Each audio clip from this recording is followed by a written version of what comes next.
Disclaimer. I do not claim ownership of this story. All rights belong to the original creators. Title: I'm drawing manga in Naruto. Page 181. Anma Yunlang shook his head, then seemed relieved. People like Jiraiya and Kurenai Yuhi started creating their own works because of manga, so it's not surprising that someone from the Land of Fire would create manga as well. He quickly found the 10 comic books in the pile. Jia Fei Ji Wu Miserable. At first glance at the cover, his eyes lit up. The art style was not like that of a beginner at all, it was even better than Jiraiya's. Ahem, Yunlang, let's not rush to read the comics. Let's put them on the bookshelf first and study them slowly later. Yamano Azumi interrupted him kindly. The magic of this book is far beyond what you'd find in something like Intimate Desert. You could easily become as addicted as he was yesterday. Sorry, I can't help but want to read new comics whenever I see them. Kurama Yunlang put the book back, then quickly ran into the house and began organizing the shelves. He hadn't expected Izumi Hiroshi Yamano to arrive so early, so he was completely unprepared. After some of his comics had been sold and the shelves were empty, he simply put a few of his older comics back on the shelves. After tidying up, a lot of space was immediately freed up. The caravan guards had followed the route dozens of times and were already very familiar with it, so they could start loading the goods without needing any instructions. Yamano Azumi took out the 10 short comic books and placed them alone in front of the cabinet. Kurama Unro didn't look at them immediately, he was in charge of directing the packing of the books. With the proliferation of comics, there's a particular order to where they're displayed. After categorizing all the bookshelves, he returned to the counter and sat down. Apart from loading and unloading goods, every time Shan Yekwenhong came over, Kurama Yunlang had to settle the accounts with him regarding the profits. I've already calculated yesterday's profits. You can take your share with you when you go back. There's also an extra 1,000 taels from my young master. Share it with everyone as a token of our gratitude. Kurama Yunlang took out a small box from underneath. As more and more people in Konoha read the manga, the revenue from the manga also increased. Yamano Azumi took it but didn't read it, though he was quite happy inside. By the way, are you leaving right after you drop them off? Yes, some caravans will be coming to the factory later. If we don't go back and the caravans come, they'll have to wait a long time. Shan Yekwenhong nodded. The caravans that go out only come every few days, which is why they came especially early today, so they can go back and receive the caravan owners. Of course. That's why, as soon as he got the manga, he immediately rushed to create Kaiheim. According to Akabane, Kaiheim targets the foreign market, so this is a good opportunity to ship Kaiheim's manga out. Then you'll have to wait a moment, I'll go and call my young master right away. Anma Yunlang hurriedly got up. Yesterday, before Akabane left, he told him to contact Yamano Azumi Ko if he needed anything. Yamano Azumi was stunned for a moment, not quite understanding what was going on. Didn't Akabane come to their factory yesterday? Neither he nor Kurama Yunlang understood shadow clones, so naturally they were unaware of the situation. Akabane wanted to discuss the task entrusted to him by the third Hokage. Although the clone went there yesterday, that clone only had memories of the time before the shadow clone technique was used, the memories afterward were not shared. The manga shop wasn't far from the clan's territory, and Akabane's house was just a short distance from the gate, so Akabane arrived quickly. He was still a little sleepy. Akaba, you weren't. Let's not talk about that, let's get down to business. Akabane knew what he wanted to say, so he quickly interrupted him, then looked around, thought for a moment, and cast a simple illusion. With nothing around him, Yamano Azumi was a little nervous. After a moment, Akabane's illusion appeared. Then, tables, chairs, and tea were brought out one by one. What's going on? Yesterday we talked about shadow clones, today we're going to talk about village matters, which are quite important, so we can't let the outside world know about them. Akabane offered an explanation. Yamano Azumi nodded in understanding, then asked somewhat nervously, is something wrong in Konoha? Is it about war and military preparations? Is the leader of the caravan from the Land of Rivers reliable? That team, like us, was supported by the Daming Prefecture, so their loyalty is absolutely unquestionable. Yamano Izumi also realized the importance of the matter and dared not try to fool Akabane. Akabane nodded, and after carefully considering his words, he told them what the third Hokage had asked for. Yamano Izumi nodded repeatedly, his expression growing increasingly solemn. No wonder they had to bring up something so important in the illusion. After listening, he carefully considered the matter and said, "I can't make that decision myself, I need to communicate with the caravan." "Okay, I didn't expect you to agree right away. In that case, we need to think about it." Akabane expressed understanding. Merchants who participate in wars, especially in complex places like the Land of Rivers, are easily subject to criticism and could directly jeopardize the entire trade route. Having finished explaining the situation, Akabane naturally dispelled the illusion. Actually, there was also the matter of protective armor, but the village took over that matter and he didn't need to manage it, so Akabane didn't mention it. Wait until the illusion is dispelled. Kurama Unro has returned and is now standing in front of the counter, picking up the book Kaiheim. Akabane glanced at it. Yesterday, I received feedback from my clone that he already knew the whole story, so it wasn't surprising. After turning just 1 or 2 pages, Kurama Yunlong's breathing became rapid. The Musen series of manga is good, but it naturally has many flaws. However, for these newcomers to manga reading, such an original plot is simply irresistible. He closed the book in a flash after only a few pages. Looking up, Yamano Izumi had a half-smile, while Akabane remained indifferent and expressionless. He was somewhat at a loss, put the comic away, and said softly, I didn't expect it to be this kind of drawing. It's okay, at least I'm much braver than before. Akabane didn't care. Anyway, the author is Shinizuke, so what does it have to do with Kurama Akabane? Yunlang, is it beautiful? Shan Yechu and Hong joked, we can take our time to look at it later, there's no need to rush, there's plenty of time anyway. I don't like this kind of comic, don't talk nonsense. Kurama Yunlang put the 10 volumes into the cabinet, but after thinking about it, he felt that his actions were somewhat like protesting too much, so he took them out again. But once it's taken out, where do you put it? Master, this. You handle it, I won't get involved in such trivial matters. Akabane got up and went home to sleep. Anma Yunlang was torn, should he put it on the shelf or in the cabinet? Boss, the comics have been moved. Okay, let's go back right away. There's still a lot of work to do at the factory, so we won't be able to take everyone out for a meal. Yamano Izumi waved, signaling everyone to get on the truck. There are priorities and degrees of importance in matters. Major issues related to war, in particular, must be addressed immediately. Otherwise, as is customary, they would have some free time and be able to have breakfast in the village. The store was deserted, and no customers came to buy books. The store suddenly became quiet, and the surroundings were empty and silent. Kurama Yunlang took a deep breath. His hands trembled, and his mind was filled with images of Kaiheim. After a long while, he couldn't resist and took the short comic book out of the cabinet. Just one look, yes, just one look. Chapter 182 Beast Mimicry Ninja Technique? One fart solves it. Brother Yunlang, you're here early today. Inazuka Ishii got up very early.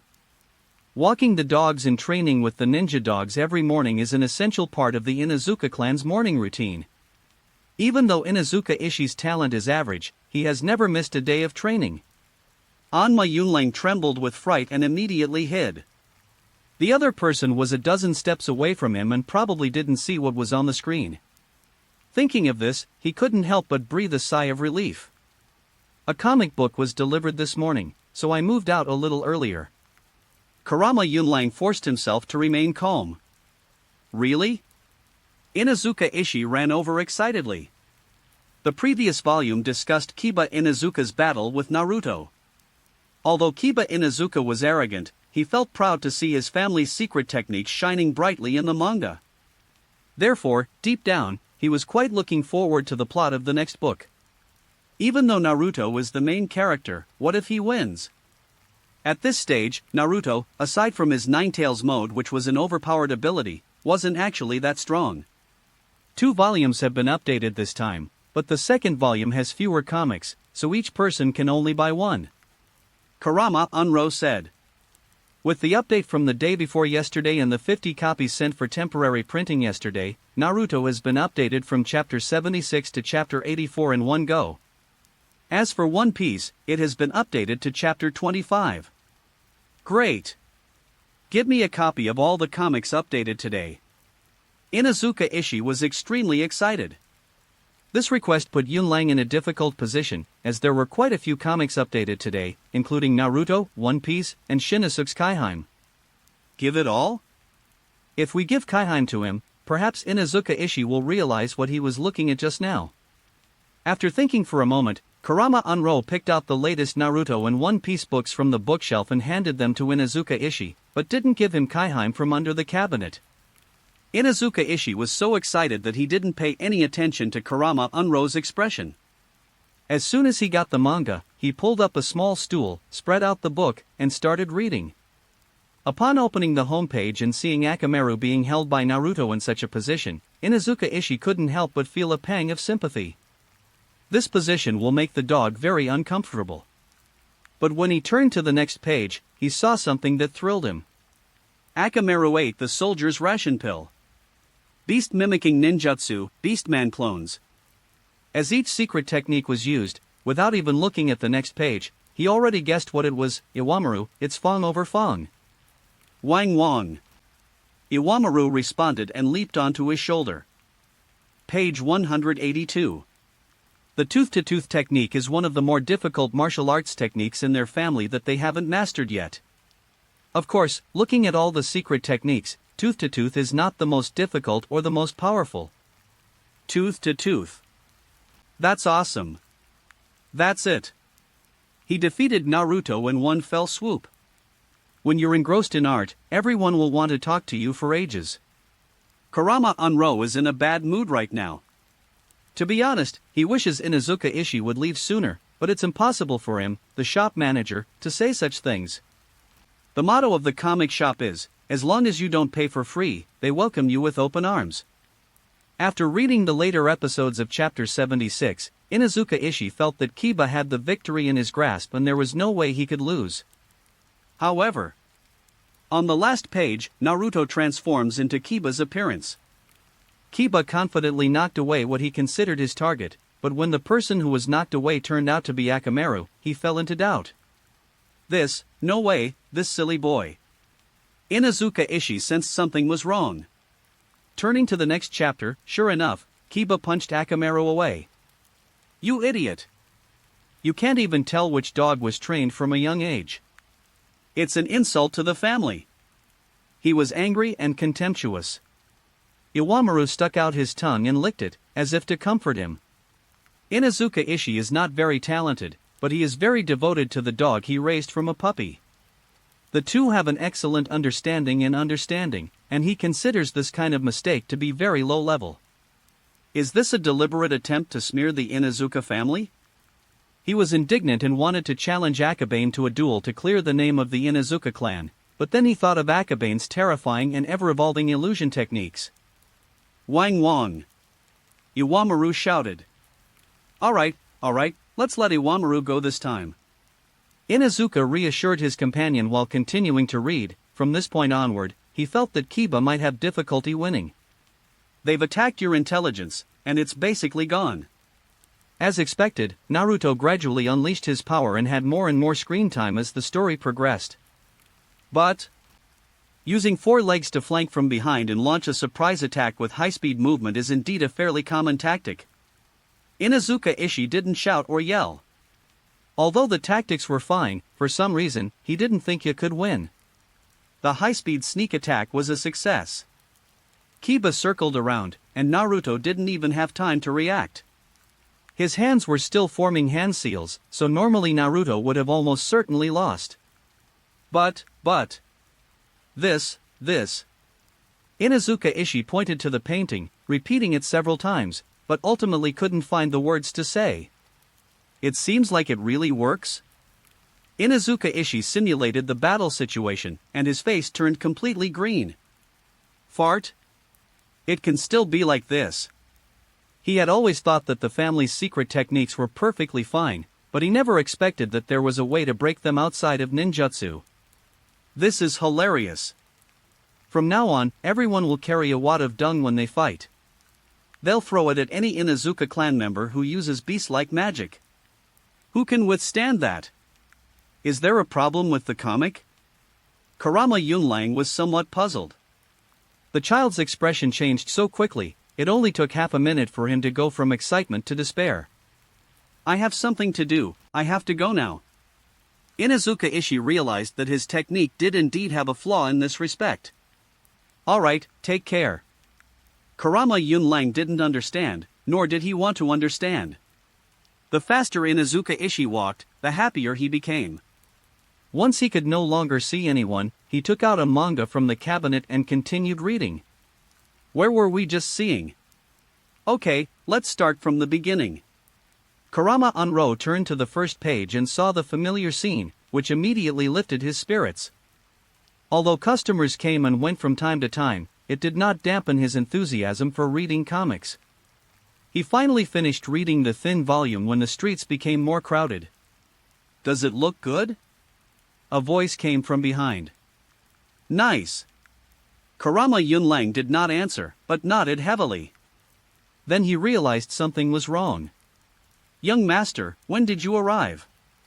I've always been here, as a shadow clone. The shadow clone said something indifferently, then glanced at Kurama Yunlang's counter before turning back to the lounge. For a ninja, deceiving an ordinary person like Kurama Kumuro is too easy. All they need to do is use the transformation technique to handle everything. As for why a shadow clone was created. Life needs a little fun, and the best way to discipline a repressed young man is like this. The life of a ninja is simple, unpretentious, and monotonous. Anma Yunlang buried his head, his heart breaking. Despite his careful hiding, he was spotted from the very beginning. Heartbroken. However, at first, he felt uneasy and ashamed, but later, all his emotions gradually dissipated. People not only look at these cartoons, but they also draw them in public. Compared to that, what am I? So he took it out and looked at it again. So lovely. It's a pity it's too short, and it's not the type of long-running serial novel. Who knows when the next one will be? This is a comic book worth treasuring. Kurama Yunlang took a deep breath and put the book away. What about the other 9 books? He fell into deep thought, then placed the 9 books together with Jiraiya's Ika Desert. The treasure is placed here, waiting for the destined person. The shadow clone glanced outside, then set up the easel and began working. His task for the day was to draw the last 5 chapters of Naruto. Today's storyline is finished. The Chunin exam's preliminary rounds have ended, and Kabuto's true strength has also been revealed.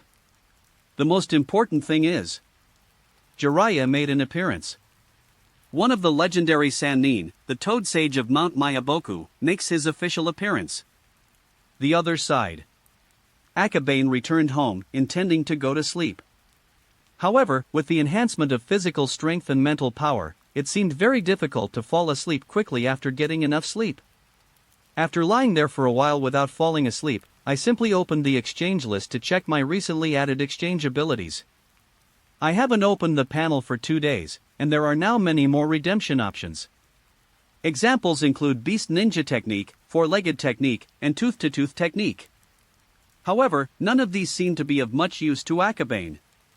The only passable method was the Mountain Clan's mental training technique, which was rather useless. Akabane's mental strength is too high, the version Ino has mastered is completely useless. Furthermore, techniques like Byakugan, Gentle Fist, and Sand Control Technique are not worth mentioning, as they are not very useful and are risky. The 8 Gates formation is not being considered for the time being. From this perspective, apart from the previously emphasized one-handed hand seals and the Uzumaki physique sensory abilities, there are basically no other requirements in the Naruto series. Besides the Hokage's abilities, there are also Devil Fruit abilities, but Devil Fruits are extremely expensive, and the number of times one can consume one is limited, so Akabane has no interest in them. In addition, it gained abilities such as Demon Slash and Hypnosis. The price for Hypnosis is 0, because this thing is even inferior to my own illusion magic. Chicken ribs. Akabane flipped down from the top and saw the last item, and was immediately stunned. Basic training techniques, requires 0 points. What the hell is this thing? Why did you post something like this? Why didn't you just show Naruto's farting technique? Forget it, it's art in itself, what powerful skills can you expect from it? Akabane shook his head slightly. These comics are just for fun. If you really want to learn the techniques, you have to draw Naruto or One Piece. Since I can't sleep, I might as well get up and have some fun. He sat up and created a shadow clone, getting to work as usual, while Akabane himself went out for a stroll.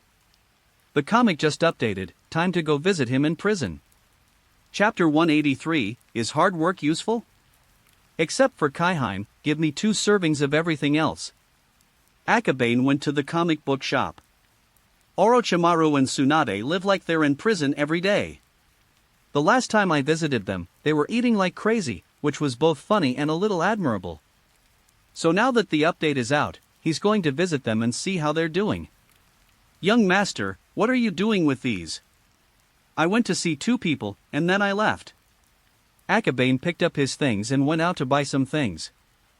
Page 183. Last time, Orochimaru complained that the barbecue he bought was too greasy, so this time Akabane simply bought all vegetables. There are no vegetarian restaurants in Konoha, but at Akabane's repeated requests, the owner still made all the dishes that consisted only of vegetables and had no meat at all. 3 or 4 dishes, such as stir-fried greens and boiled tofu, plus some rice balls. I originally only planned to pack 2 portions, but then I thought that if I didn't make some offerings when I went to Danzo's territory, that petty teacher might hold a grudge. So he carried the 3 dishes and headed towards the Secret Service. Practice makes perfect. The first time, the ninjas didn't know Akabane's purpose, but this time, when they saw Akabane carrying 3 takeout orders, they immediately understood and took Akabane directly to Danzo's office. Danzo glanced at the dishes, and a subtle expression immediately appeared on his face. Akabane put the things down, and Danzo paused for a long time before slowly saying, "All vegetarian dishes?" Vegetables contain some substances that the human body needs, so eating vegetables occasionally is good. Besides, ninjas should maintain a healthy physique. Akabane was just making things up. Of course, he wouldn't tell Danzo that he was too lazy to go to multiple places, so he simply bought the same 3 portions at a vegetarian restaurant. Never mind. Danzo took it. The food for the Ambu was obviously not very good either. He appeared calm on the surface, but he was actually quite pleased to see these vegetarian dishes. That's alright, I'll go see them first. Well, but next time, you can bring me one too. Danzo said calmly. What? Akabane was a little confused. Didn't he bring a meal with him? He then looked at what he was holding and immediately understood what Danzo meant, manga. He asked suspiciously, didn't the teacher check it through other channels? Although there was no evidence, as the head of the dark side, he simply couldn't believe that he didn't even have a channel to produce comics. Cough, cough, cough. Danzo seemed to choke and coughed violently for a while. After a long pause, he regained his composure and said, "Don't speculate. There are no other channels. Never mind, you go find them. I need to get back to work." Yes. Akabane chuckled to himself. Sending Danzo's manga would be like throwing a meat bun to a dog, it's gone forever. Money? When it comes to gifts for teachers, why talk about money? You little rascal, you're really cunning. Danzo cursed under his breath, and after Akabane left, he took out rice balls and vegetables and began to eat. Although it's a vegetarian dish, it tastes really good. Good to eat. Before long, he had devoured all the dishes. Leaving the office, Akabane no longer needed to lead the way and went directly to the location of Tsunade and Orochimaru's laboratory on his own. This time, neither of them locked the door. Akabane glanced over and saw Tsunade continuously releasing chakra onto a mouse in a small laboratory. He went inside and gently put the things down. At present, there is no such thing as medical ninjutsu. Most medical personnel use drugs to stimulate chakra, and there is not even a unified name for medical ninjutsu. Tsunade's current method is different from simple stimulation therapy. The mouse, which was originally unable to move, trembled a few times after treatment, then gradually stood up and regained some vitality. She breathed a sigh of relief, then grabbed the mouse by the tail, only then noticing a person standing beside her. Tsunade was startled, then paused for a moment before casually asking, "What are you doing here?" "Look at you guys, I brought you some food while I was at it." Akabane pointed to the food on the table, then asked curiously, "What's this?" "Training medical ninjutsu." As Tsunade spoke, she gently tapped on the wall, seemingly communicating with Orochimaru. As predicted. A few seconds later, Orochimaru came over from next door, carrying several unconscious rats. When the rat that Tsunade was holding saw Orochimaru, it was so frightened that it struggled violently and kept squeaking. However, it could not escape its fate and was temporarily knocked unconscious by Tsunade's gentle pinch. "Your medical skills are so convenient." Orochimaru took it, looking very happy. "It's still not working well, the success rate is low." Tsunade shook her head and went to the basin of water next to her to wash her hands. Being studied, manipulated, and sent here to train in healing techniques after being near death, then sent back to continue after recovering. That's just too tragic. Akabane felt an overwhelming sense of sympathy. Truly, one cannot die. Oh, Akabane is here too. Orochimaru noticed Akabane, then the food, and immediately went to wash his hands. However, after returning, he didn't start eating immediately, but looked around as if he was looking for something. "What are you looking at if you're not going to eat?" Tsunade ate very quickly. In just a short while, she had already eaten almost half of the rice ball. "Where are the comics?" Orochimaru was getting impatient. Time is precious and cannot be wasted. Tsunade remained silent for a moment, then looked at Akabane. "It's here." Akabane took out the package from the sealed scroll, and then distributed the comic books inside to her and Orochimaru. "I haven't watched Tsunade yet, I'll put it aside for now." Orochimaru opened it as soon as he got it, looking like he couldn't wait. He was stunned when he saw the first episode. What happened? Tsunade noticed his unusual behavior and also opened the updated chapter 76. Nothing special. It's only worth watching if your teeth are rendered incapacitated by a fart, it's not that exaggerated. The Yambu just came over and asked if I could research ninjutsu that alters one's sense of smell. Orochimaru said. As he spoke, he pointed to the rats, the meaning of which was self-evident. Tsunade paused for a moment, then couldn't help but laugh. "So it was you who caused trouble again, but thinking about it, it makes sense. The Inuzuka clan has an exceptionally keen sense of smell, amplified by their beast-mimicking ninjutsu. A fart that's right next to you can indeed be incredibly dangerous." She thought for a moment and couldn't help but say, if it were more than 10 steps away, the destructive power couldn't be this great. Did they really go to such lengths? In case, well, they're considering other possibilities. We're eating now, so let's not talk about such smelly things. Orochimaru silently ate a few bites of rice. The Inuzuka clan offered very generous terms, including not only the funds themselves, but also their willingness to collect some important experimental subjects for him. For the Inuzuka family, who kept a large number of ninja dogs, hunting prey was part of their daily training. In addition, he was quite interested in the subject of altering one's sense of smell. Tsunade was somewhat listless and uninterested in the plot. It wasn't that she disliked the manga, but rather that she was currently preoccupied with medical ninjutsu. Knowing that the medical techniques of Tsunade had become stronger due to poison techniques, she became even more interested in researching medical ninjutsu. Seeing Niji and Hinata's battle, she was slightly taken aback, then suddenly remembered. The Byakugan can see the body's meridians, and the gentle fist can directly attack internal organs and cut off chakra by striking pressure points. Therefore, when it comes to understanding the body's structure, who in the world can compare to the Hyuga clan? The failure rate in treating these rats was mainly due to inaccurate procedures. If rats are like this, how much more complex must the human internal organs be? I absolutely have to go to the Hyuga clan. I've been so busy I completely forgot to go and talk to the Hyuga clan. Tsunade patted her head. He then hurriedly got up, shoved some food into his mouth, and mumbled, "I'm leaving now. I don't have time to save these rats for you.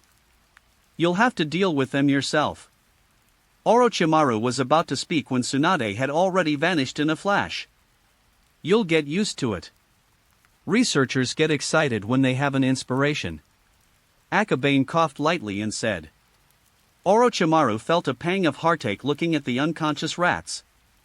Not only would it take time to catch them again, but it would also waste research time. Oh well, never mind. Use necromancy to summon a snake of decent size and have it eat several dead rats. He was heartbroken, because catching the mice again would take time and would waste research time. Orochimaru flipped over and watched Neji and Hinata's battle. Next up, Lee vs. Gaara. Gaara is the Jinchuriki of Tsunade, but Rock Lee. Orochimaru didn't think highly of Rock Lee. He thought that if Neji were there might be a chance, but Rock Lee only knew taijutsu and had no chance of defeating Gaara. Perhaps even that layer of defense is difficult to break through. He secretly thought. Really? Although Xiaoli was very strong and incredibly fast, he still couldn't break through the Sand's defenses in the ensuing battle. This scene is just like watching a version of Tsukumo without ninjutsu facing off against Suna, who is covered in an iron shell. Orochimaru sighed silently. Without a bloodline limit, it's indeed difficult to defeat these special beings. At that moment, he felt a deep connection with Xiaoli. Page 184. However, the next second, he saw Xiaoli take off the weights on his feet. The sight of the explosion creating a cloud of dust made Orochimaru's mouth drop open in disbelief. Is this possible for humans? Next, Xiaoli moved even faster, and the sand had no time to defend itself. Gaara seemed unable to withstand the repeated attacks, and even the sand armor covering his body began to fall off. Such strong physical skills. Orochimaru was astonished. Was this something an ordinary person could do? He always believed that physical techniques were not capable of changing one's destiny. For example, could Shinku and Yoro, no matter how much they trained, still compare to the physical techniques of the Senju clan? Obviously not. Perhaps he has a special talent for physical skills. It's not surprising that some people have different talents than others. Orochimaru thought to himself. Lotus flower. He used a spinning attack, but he only hit the substitute. At the same time, after using the front lotus, Lee lost his ability to move. The tragedy of not knowing ninjutsu. Orochimaru felt a pang of pity. If Rock Lee had mastered ninjutsu, he could have easily survived the weakened state of the outer lotus by using the substitution jutsu or defensive ninjutsu like earth release, earth wall, or water release, water wall. Unfortunately, he doesn't know any ninjutsu. This is an unfair fight, at least in Orochimaru's opinion. The idea of a hard-working genius is just self-deception. There are insurmountable gaps in the world, no matter how hard you try, such as bloodline limits and the tailed beast abilities of Jinchuriki. Orochimaru sighed softly. He wasn't mocking or looking down on anyone, he was completely putting himself in Leonardo DiCaprio's shoes. Although he was luckier than Lee, able to easily learn ninjutsu and genjutsu, he was helpless against Akabane's genjutsu and could only force himself to faint and then quickly wake up. What's more, there's also the kaleidoscope. He didn't understand before, thinking that the three-tomo Sharingan was the limit. It wasn't until the Uchiha night, when Uchiha Genkai awakened the Manjikyu Sharingan and used the Genjutsu Karakuri Hell, which transcended common sense, that Orochimaru realized the truly terrifying aspect of the Uchiha bloodline limit. Is hard work worthwhile? Chapter 184. May all my students be of 8 kinds. The power of the lotus flower was astonishing. Orochimaru thought that if he were to face such an enemy, he would have no way to escape except by using the Orochimaru-style substitution technique. However, this move is extremely taxing, especially on the muscles, and recovery is not possible in a short time. Forget it, Xiaoli, you'll die if you keep going like this. Sakura's words were also what Orochimaru wanted to say. Rock Lee was currently suffering from the side effects of using the lotus flower technique and was unable to dodge such an attack. Gaara is not weak, his sand control ability comes from the one-tailed beast, and its destructive power is astonishing. If you can't avoid it, it most likely means death. Life is fragile, it's not worth getting caught up in this battle. Orochimaru was thinking this, but the next second, Rock Lee in the manga suddenly became energetic and lively. Back to normal? Turning to the next chapter, the narrator Kai provides an explanation. This is the Eight Gates formation. The concept of the eight gates of the human body has existed since ancient times. Orochimaru once researched it, but due to the difficulty and his many other commitments, he temporarily shelved the project. However, because of this, he has a certain understanding of the eight gates. The open and rest gates are located in the brain, followed by the life, injury, and block gates from top to bottom, finally leading to the death gate in the heart. What the effects of opening all eight gates are remains to be seen. However, it was predictable that death was inevitable. Is it worth using such techniques just for one battle? Rock Lee, who uses the inner lotus, is very strong. Judging from the manga, his speed must have reached an incredible limit, and his strength has also reached an incredible level due to the first four gates. Even the sand armor couldn't stop the attack. Orochimaru was so engrossed in the manga that he slowed down his page-turning speed, reading each page one by one, afraid of missing any detail. The fifth gate, the Gate of Closure. Another door has opened. What kind of power does it possess? He was surprised and curious, and then turned the page down, only to find that the next page was blank. Gone? At the crucial moment, the update stopped. Orochimaru, usually calm, couldn't help but feel a little irritated at this moment. He took a deep breath and asked, "How's Lee doing back there?" Secret. Akabane smiled slightly, "I can't do things like spoiling the plot." Orochimaru was speechless and put the book down. Although he was somewhat disappointed that he didn't get to see the outcome of the battle, he had already guessed what would happen to Lee and Gaara. It's probably a tragedy. It has nothing to do with strength, but is a conclusion drawn from plot analysis. Gaara and Tsunade are on one line. Orochimaru, Kabuto, and the Sound Village form a line. The two storylines converged in Konoha after the Chunin exams, so things are definitely not as simple as they seem on the surface. As a Jinchuriki, Gaara is about to fall here. How will the story continue? Orochimaru sighed for Rock Lee. Even though it's just a comic, he felt the character came alive when the other person recklessly unlocked the lock inside their body. The Eight Gates.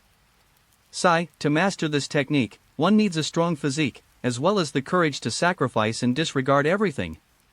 Orochimaru sighed with a hint of melancholy. Do you want to be a coward for life, or a hero for a second?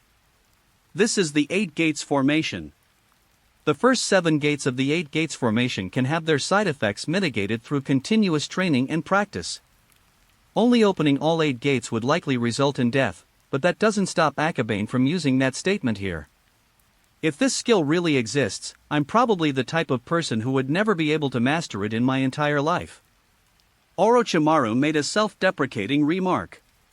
Just as he is not suited to the weapon of fist blades, the Eight Gates formation is also not a type of physical technique that he can master. It has nothing to do with talent, it's purely a lack of trust. He had more faith in his ninjutsu than in fists or taijutsu. He paused for a moment, then said, however, the Eight Gates formation is worth studying. If successful, it might be able to cultivate ninjas comparable to Jinchuriki in a short period of time. What is the function of a human Jinchuriki? Deterrence. The power of having all 8 gates open can change the entire battle situation at crucial moments, making it essentially equivalent to a nuclear bomb.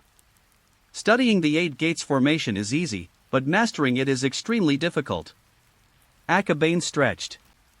He can exchange for the 8 gates formation right now. It requires 3,000 points, but what's the use of that? The difference between taijutsu and ninjutsu is that once you acquire and master ninjutsu, you truly master it. However, even if you acquire taijutsu, you still need to continue training. Otherwise, if your body is not strong enough, just knowing the moves is just a sham. Moreover, as Orochimaru said, People like them probably will never be able to truly master the 8 gates in their entire lives. People like Matt Damon, K, and Leonardo DiCaprio are even rarer. Let's study it first and see how it goes, then we'll talk about the results later. Orochimaru took out his notebook and wrote down the 8 gates formation. His notebook already contains many research topics, many of which are marked with special symbols. If it is torn to pieces, a red mark is marked after it to indicate failure, while the mark of the 8 gates should mean high probability of success. However, when the 8 gates were mentioned, Akabane thought of someone he had almost forgotten. K's father, Matt Day. Might Guy's age should be around the same as theirs. Once Orochimaru has officially developed a scientific training program for the 8 gates, we can look for Might Guy's whereabouts. We could also set up individual skill classes in the future.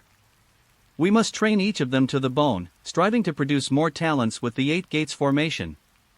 At the same time, Akabane secretly made a wish: may all my students be of the 8 gates. The One Piece movie isn't good today. Orochimaru quickly flipped through the page. Compared to the intense battles of Naruto, One Piece, in its slow build-up phase, was indeed rather uninspiring. At this point, Luffy didn't even have a decent pirate ship, let alone the chance to go to the Grand Line. Stay calm. The plot unfolds gradually, just like a lottery. Several failures are just stepping stones to success. Akabane casually gulped down a mouthful of chicken soup. Orochimaru glanced around a few times, and only after confirming that Tsunade was no longer there did he retort, "Your fallacy doesn't apply to Tsunade." I admit defeat. Akabane clasped his fists. Tsunade's luck is practically like the goddess of misfortune smiling upon her. After Orochimaru finished eating and reading the manga, Akabane packed up his things, including Tsunade's, and put them in bags to take with him. Just as Akabane was about to leave, Orochimaru suddenly called out to him, "Akabane-kun, are you going to the land of whirlpools?" Probably not. Akabane had thought that if he could collect the blood of the Uzumaki clan, he might be able to reduce the exchange requirements for his perception and healing abilities. However, it was a war waged by almost all the outlying villages against Uzushio village, and no one could stop it, not even Konoha. He was unwilling to get involved in the quagmire unless absolutely necessary. The Dark Division has been much less busy lately. Orochimaru sighed softly, then got up and walked towards his laboratory. The words were inexplicable, but the two shared a tacit understanding. The dwindling number of Anbu members naturally indicates that Danzo has begun his plans for the land of whirlpools. However, other ninja villages have already planted countless spies in the land of whirlpools, making it difficult to conceal any actions from them. The war began the moment the ninjas infiltrated the land of whirlpools. Akabane walked out of the laboratory and left with practiced ease. Back in the village, everything was as peaceful as ever. The war in the shadows had no effect on most people. Like Akabane, he eats when he should eat, drinks when he should drink, and sleeps when he should sleep. The difference is that once everything starts, he will probably have more work to do, because by then, the preparatory department's tasks will likely also begin. As evening fell, Izumi Hiroshi led his convoy back to Konoha. Besides delivering the comics and the 10th chapter of One Piece that were gathered from other factories today, his other purpose was to bring back a reply from the caravan leader. Page 185. The caravan sent me with this letter. You just need to pass it on to Lord Hokage, and he will understand everything. Izumi Hiroshi said. So mysterious? Akabane scratched his head. There was no other way but to send it to the 3rd generation immediately. Such important matters absolutely cannot be delayed in the slightest. Although he may be lazy, he still knows how to distinguish between what is important and what is urgent. He rushed to the office and saw that the door was half open, so he pushed it open and went in. However, the moment he pushed open the door, he saw the 3rd generation's hands flash by like a series of afterimages. It should be a transformation technique. The difference is that it uses objects as objects. Akabane glanced at the table, where there was something that blended into its surroundings. I couldn't tell what it was, but it felt like a book. Immediately, they understood each other without saying a word. The 3rd generation coughed lightly and asked, "What is it?" Sir, the caravan has replied. Akabane kept his eyes down, avoiding looking at the table, and handed over the letter with both hands. Show me. The 3 generations took over. Open the letter and pull out a piece of paper. The letter contained no words, only a stamp with the name Daimyofu. There is no content, but the seal itself is content. It represents the support of the daimyo. Then I'll take my leave.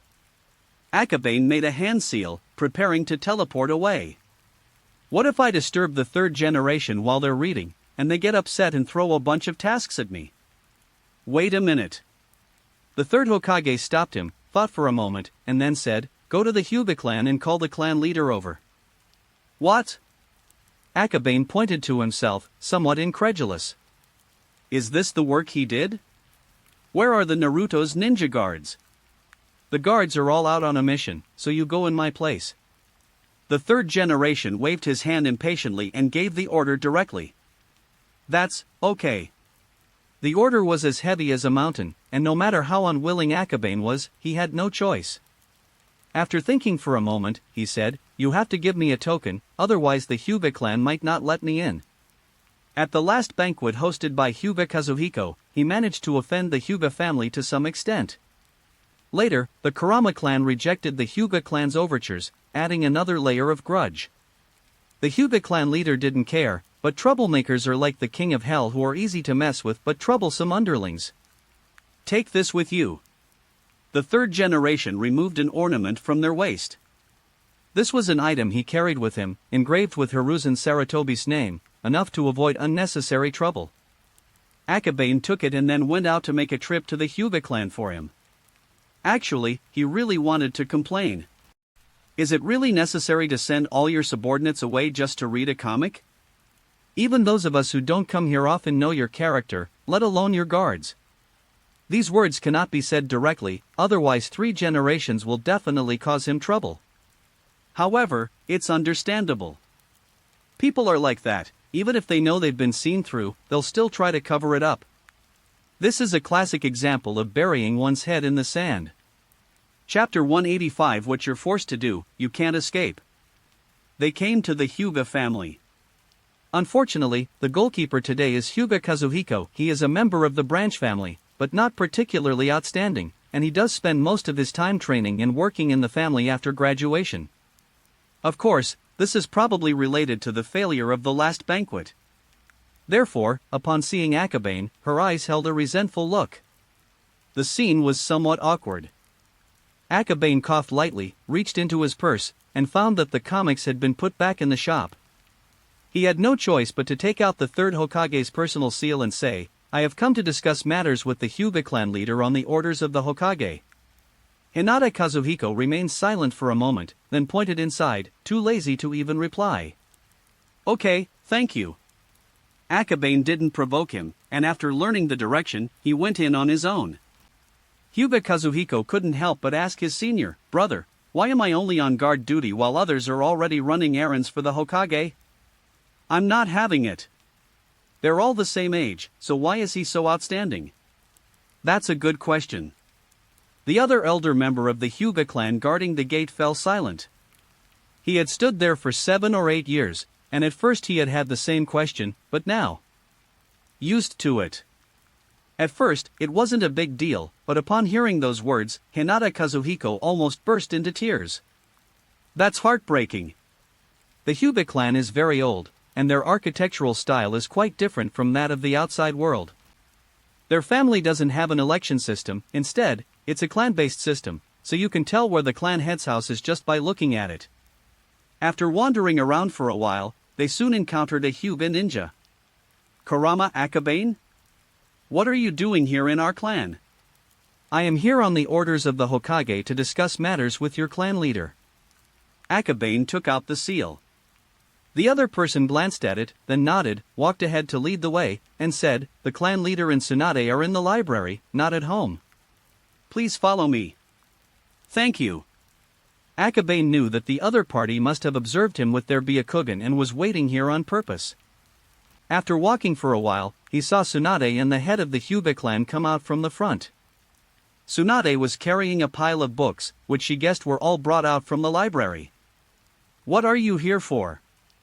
Tsunade was taken aback, thinking that Akabane had come for her, and therefore felt a little strange. "Ahem, I'm looking for Chief Shinzua." Akabane took out the seal and handed it to Hyuga Shinzi. Hyuga Shinza is the current head of the Hyuga clan, possessing formidable strength and having contributed significantly to the war effort. Otherwise, we wouldn't be able to fight the Uchiha. Hyuga Shinza took the document, glanced at it, and then handed it back to him, saying to Tsunade, "You can look at the document, but you can't copy it or show it to anyone else. Return it tomorrow." "Understood, thank you." Tsunade bowed in gratitude. "No need. Medical ninjutsu is more powerful, and we ninjas have a greater chance of surviving if we are injured." Hinata Shinza smiled faintly. "Then I'll take my leave first." Tsunade did not linger. These books can only be borrowed for one day, and time is of the essence, so she needs to memorize them quickly and memorize the useful parts. Besides, there's a ton of stuff to do, so why waste time here? "Let's go." Before Akabane could speak, Hinata Shinza took the lead and walked forward. He knew perfectly well why the three generations had sought him out. The village and the clan both need to maintain a balance. Even if the Uchiha joins the Hokage lineage, another clan still needs to step up and keep them in check. The Hyuga clan is the most suitable for them. "I don't need to go, since this has nothing to do with me, right?" Akabane handed over the seal, hoping that Hinata Shinza would help him return the items. He knew very well that this trip would likely lead to something else. Hinata Shinza didn't take it, and said calmly, "Isn't this any of your business? What you're supposed to do, you can't escape." Who do caravans cooperate with? Saddle horse with red feathers. Whose products are sold in the land of rivers? Still him. Fine. Akabane sighed. To say that this matter had nothing to do with him was pure nonsense. I had no choice but to follow. The two walked slowly toward the Hokage building, one after the other. When I got to the office, the third generation wasn't reading comics. I guess he was startled earlier and his interest had temporarily waned. "Lord Hokage, Clan Chief Shinza has arrived," Akabane said respectfully. "Okay, let's go next door." The third generation got up, took some documents, and went next door. Next to the Hokage's office is the conference room, and further to the side are the elders' offices. Therefore, Koharu Utatane and Hamura Midokado quickly arrived. "Let's begin the meeting." The third generation coughed once, and then distributed the materials. The first page is a map of the land of rivers, marked with various symbols, all indicating very important locations.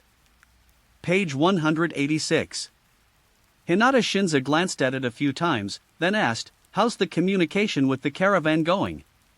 "They will cooperate fully."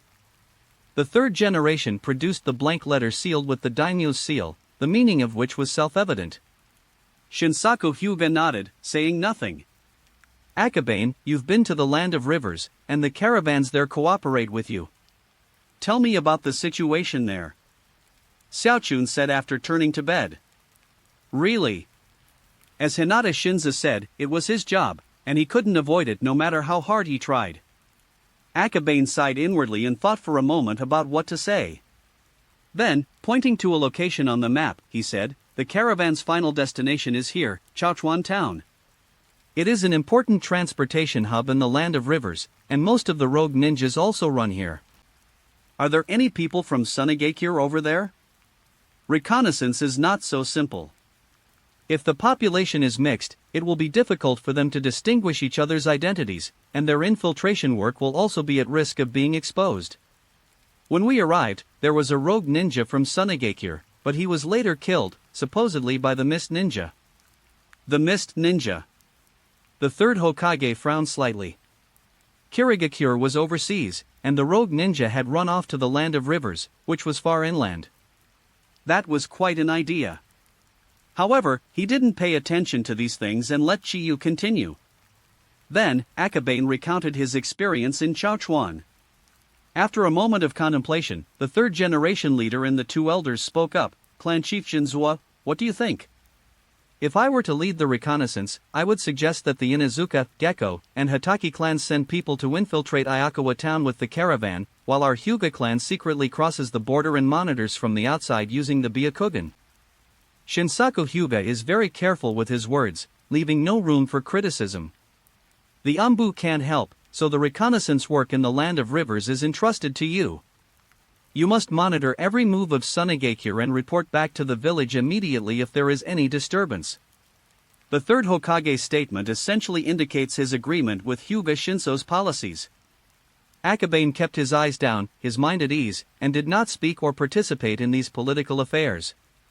However, next, the third generation tapped the table lightly and said after a moment, "Also, Akabane, your reserve department should be set up soon. It's best to arrange the personnel in advance to avoid being caught off guard." "Yes, don't worry, I have a complete plan." Akabane nodded. "What are your plans for the reserve department?" Midaman was somewhat worried. He's just a child, yet he's taking on so many responsibilities, it's really putting him in a difficult position. "Speak your mind and don't hold anything back." The third generation tapped the table with his pipe, his words carrying a warning tone. "I plan to teach according to individual aptitude. In addition to training together, I will divide students into special classes for physical skills and special classes for illusion skills, and provide special guidance to these two types." "Specialty class?" Xiaochun, who was turning over to her new room, frowned slightly, looking somewhat dissatisfied. The third Hokage reached out to silence her, then nodded to Akabane and said, "You may continue." "Yes. The Taijutsu specialty class is mainly for ninjas who do not have talent in ninjutsu or genjutsu. It allows them to train intensively, and when they go on missions, they are assigned to other teams according to their abilities, so it does not affect them." Akabane explained, "As for the illusion class, I mainly guide them on some aspects of illusion techniques." He had long had ideas for an illusion class. In combat, genjutsu is a rather useless ability, except for the bloodline limit genjutsu of the Uchiha and Kurama clans. Akabane provided them with intensive guidance in order to increase the number of servers in the future. That's a very good suggestion." The three generations nodded. He thought more deeply than Akabane. In the inheritance of ninjutsu, genjutsu, and other things, commoners could never compare with clan disciples. Physical skills are different. This is a path that anyone can practice. As long as you work hard enough, you can master decent physical skills. If trained properly, perhaps a few excellent physical talents can be produced. Therefore, the third Hokage thought for a moment and said, "I agree with the idea of special classes, but for some of the students, I hope you will not only teach them physical skills or illusion techniques." "Do not worry." Akabane readily agreed. Regarding the special talent class, he didn't plan to find people with talents other than physical skills. Like a physical education class. Among the three who mastered the 8 gates formation, they all shared one characteristic: apart from taijutsu, physical arts, their other talents were not particularly outstanding. That's why they can focus on physical training, forcing themselves to train and become stronger. There aren't many who specialize in illusion magic, but since they're just training servers, the requirements aren't too high. Once they can become servers themselves, they'll naturally have already mastered ordinary illusion magic. As for teaching, Yuhi Shinku has already mastered the basics of the illusion. With a little more guidance, she'll probably be able to take up a substitute teacher position. The third Hokage hadn't watched any Naruto updates and hadn't guessed Akabane's plan, so he nodded in approval. After that, Koharu, who was in the dormitory, raised a few more issues, all of which concerned the preparatory department. Shinsaku Hyuga listened from the side without offering any opinion. Only at the very end did he say, "I've heard that Akabane has a kind of illusion technique called illusionary game. Could we use this to establish a special training class for reconnaissance?" Akabane's face turned green upon hearing this, and he quickly said, "This is quite difficult. If the technology catches up later, I will consider setting up a reconnaissance squad." Training reconnaissance inevitably requires the assistance of the 5 senses. Therefore, Akabane had to personally oversee the establishment of the reconnaissance squad and the training of the students. He doesn't have that much time. Okay, then I'm all set. Hinata Shinza didn't know Akabane very well, so when Akabane answered like that, he really thought there was no such condition. The third generation was well aware of Akabane's situation, but there was a limit to how much pressure he could exert. In the early days of the Reserve Department's establishment, Akabane had no time to deal with the reconnaissance squad. Chapter 186, a limited edition comic, is available for an exorbitant rental price. In that case, sirs, I shall take my leave now. Can. The third generation nodded, indicating that he could leave. Akabane is only 12 or 13 years old. If he were given a really important task, it would be hard to say whether he could handle it, and some people in the village would probably have objections. This is the best we can do for now. Akabane nodded slightly. As he walked out of the Hokage building, his mind was still replaying the meeting he had just attended. The Secret Service was dispatched to the land of whirlpools. This is an open war. The reconnaissance and surveillance in the land of rivers, and the village reserve units, these are all preparations for another war. When the real war breaks out, everyone in the reserve force will go to the battlefield, including him, Kurama Akabane. Fortunately, I've drawn quite a few recently and accumulated some points. Akabane sighed softly to himself. The system has been updating very quickly in the last 2 days, resulting in a surge in points.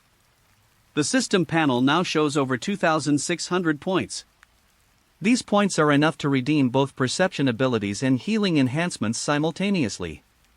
Perception is very important. Having this ability is extremely helpful for both survival and offense, therefore.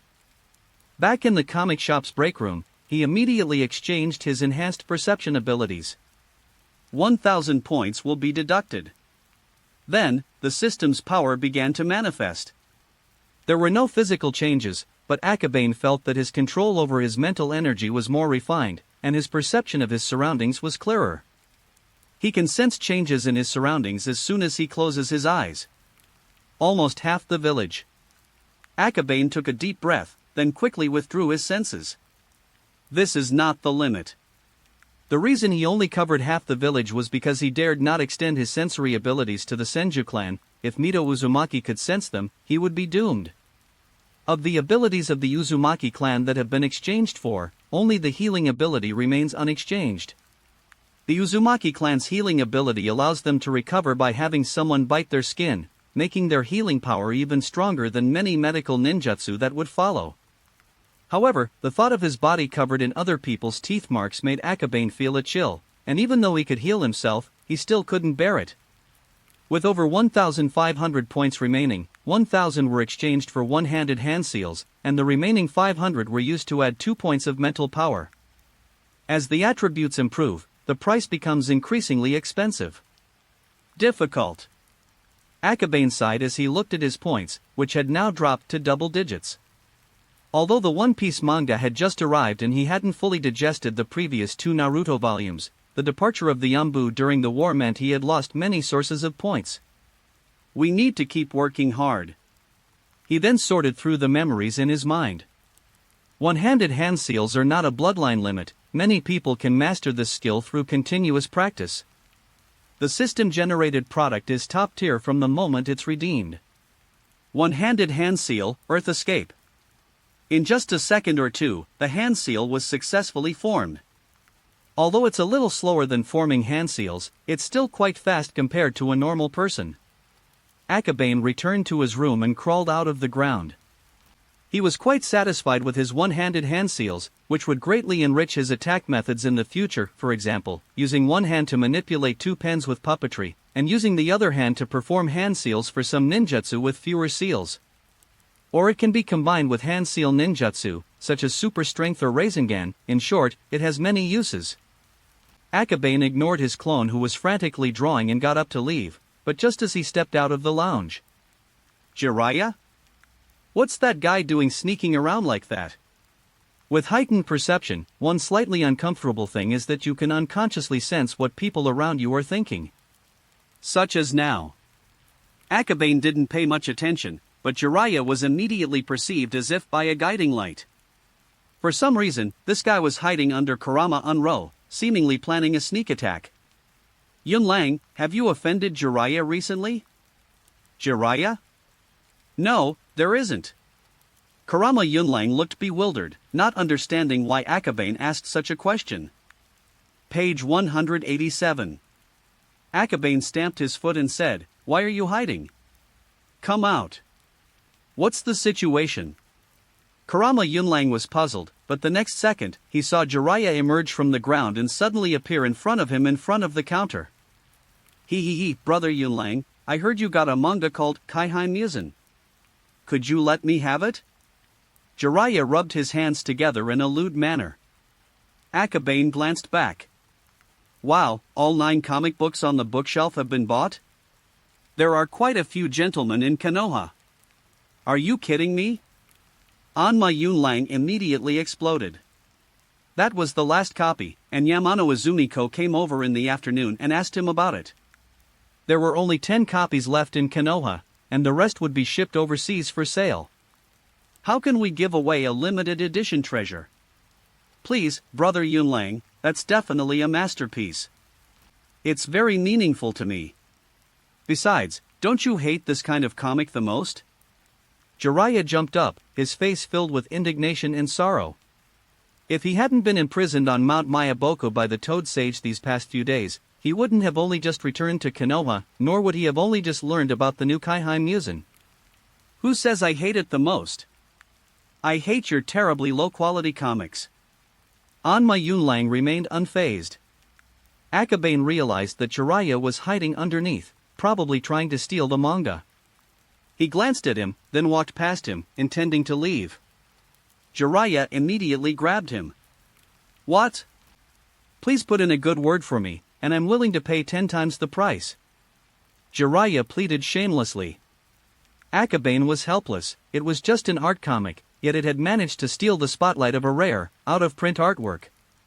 He pondered for a moment, looked at Anma Yunlang, glanced at him again, and then said, "Why don't you pay to rent it out? The comic book will still belong to brother Yunlang." Borrow? Jiraiya hesitated. It was just a loan, it can't be considered his at all. Besides, it would be a waste for such a comic to remain in Kurama Unro's hands. TCH, don't make that face. If it weren't for young Master Akabane saying that you could borrow it or not, you would have gone to borrow it from whoever told you about this book. Anma Yunlang was straightforward and fearless. He didn't know the whereabouts of the other 9 books, but he was certain that they all came with transformation abilities. Konoha is so big, finding 9 books is just too difficult. As for the book that Jiraiya knew belonged to Akabane, felt there was no need to guess. Judging from his conflicted expression, it was almost certainly the 3rd Hokage. I'll borrow, how much? Jiraiya reluctantly pulled out his wallet, realizing that despite doing a lot of missions recently, he hadn't actually saved much money. Anma Yunlang held up one finger. 1 or 2? You're dreaming. 100 taels. Jiraiya was dumbfounded.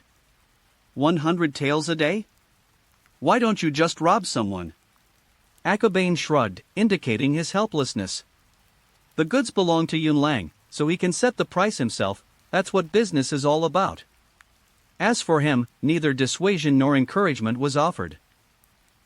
Wait a minute, let me have a few of the comics from before first. Jiraiya wanted to say he wanted to rent it, but he swallowed his words halfway through. He then picked and chose from the store, finding all the updates he hadn't seen before. Then he took out several hundred taels of silver. I'll rent that book after I've read all the updates. Jiraiya seized every second and immediately picked up a book he hadn't read before and started flipping through it. Akabane sat down, but immediately frowned, moved a little further away, and asked with disdain, "What do you smell like?" Jiraiya paused for a moment and sniffed himself. Although he couldn't smell anything, he knew he must have an odor, and immediately said with a sullen face, "It smells like toad oil." Toad oil? Is it a toad oil fire bomb? It seems that Jiraiya is also growing and should not be underestimated. Akabane was amazed, but at the same time, he quietly moved the stool 2 or 3 steps further away. Because the smell of toad oil is quite strong. It's not so bad once you get used to it. Jiraiya was helpless. To enhance his strength, he had long since abandoned taste and integrity. He ate insects, let alone just being with toad oil. As he spoke, he began to flip through the comics.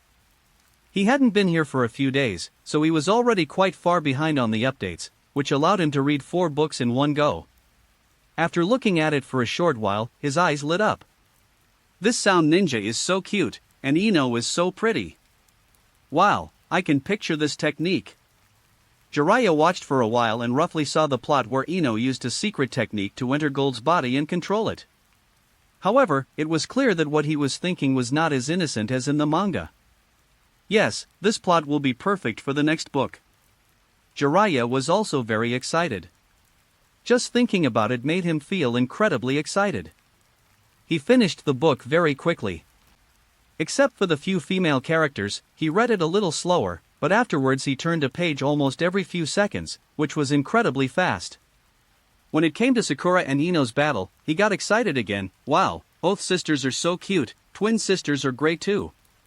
Is he here to read comics or to look at girls? Not only Kurama Unro had questions, but Akabane also felt his manga had been insulted. It was a perfectly normal plot. What on earth was this guy imagining after reading it? Then, when the storyline involving Hinata and Niji came up, this guy got excited again. A filthy person sees everything as filthy. Akabane sighed softly, deciding not to continue, otherwise he feared he might not be able to resist going up and taking the comic back. Jiraiya read very quickly, skimming the plot and finishing another volume in just a moment. However, when it came to the battle between Lee and Gaara, he finally stopped quickly flipping through the pages and started reading the plot carefully. After reading it, he took a deep breath and said with great emotion, "Akaba, do you know, I really know such a person? He doesn't have the talent for ninjutsu or genjutsu, but he insists on very rigorous training every day." Oh? Akabane raised an eyebrow after hearing this. He was a very pitiful yet hard-working person. He would get up very early and go to bed very late every day. He would exercise all the time except when he was eating. Sometimes I didn't know why he was so persistent. The person Jiraiya was referring to was very likely Might Guy. After a moment of silence, Akabane asked, "Has he already graduated?" "He seems to be a year younger than me, so he should be graduating this year, though he might not graduate at all." Jiraiya's tone was downcast. There are far too many children like that who can't graduate because they lack talent. Every year, a large proportion of ordinary students are unable to graduate because of this, and after repeating the year for many years, they are helplessly eliminated and return to being ordinary people. "I want to see him." "What?" Jiraiya was stunned for a moment, not understanding what Akabane meant. As the manga says, there is another kind of genius in the world, and that is the hardworking genius. Even if they don't have great talent, as long as they persevere, they can still become a great ninja. Akabane said, "I want to help him." How could a fitness fanatic like that possibly waste his time and money reading comics? Therefore, Akabane wanted to tell Might Guy this truth in person, and at the same time make Renka bloom ahead of time. Chapter 187 Great Ninja? Keep fooling us. How do you plan to help him? The method of offering help matters. If it's just sympathetic help, the other person might prefer not to receive it.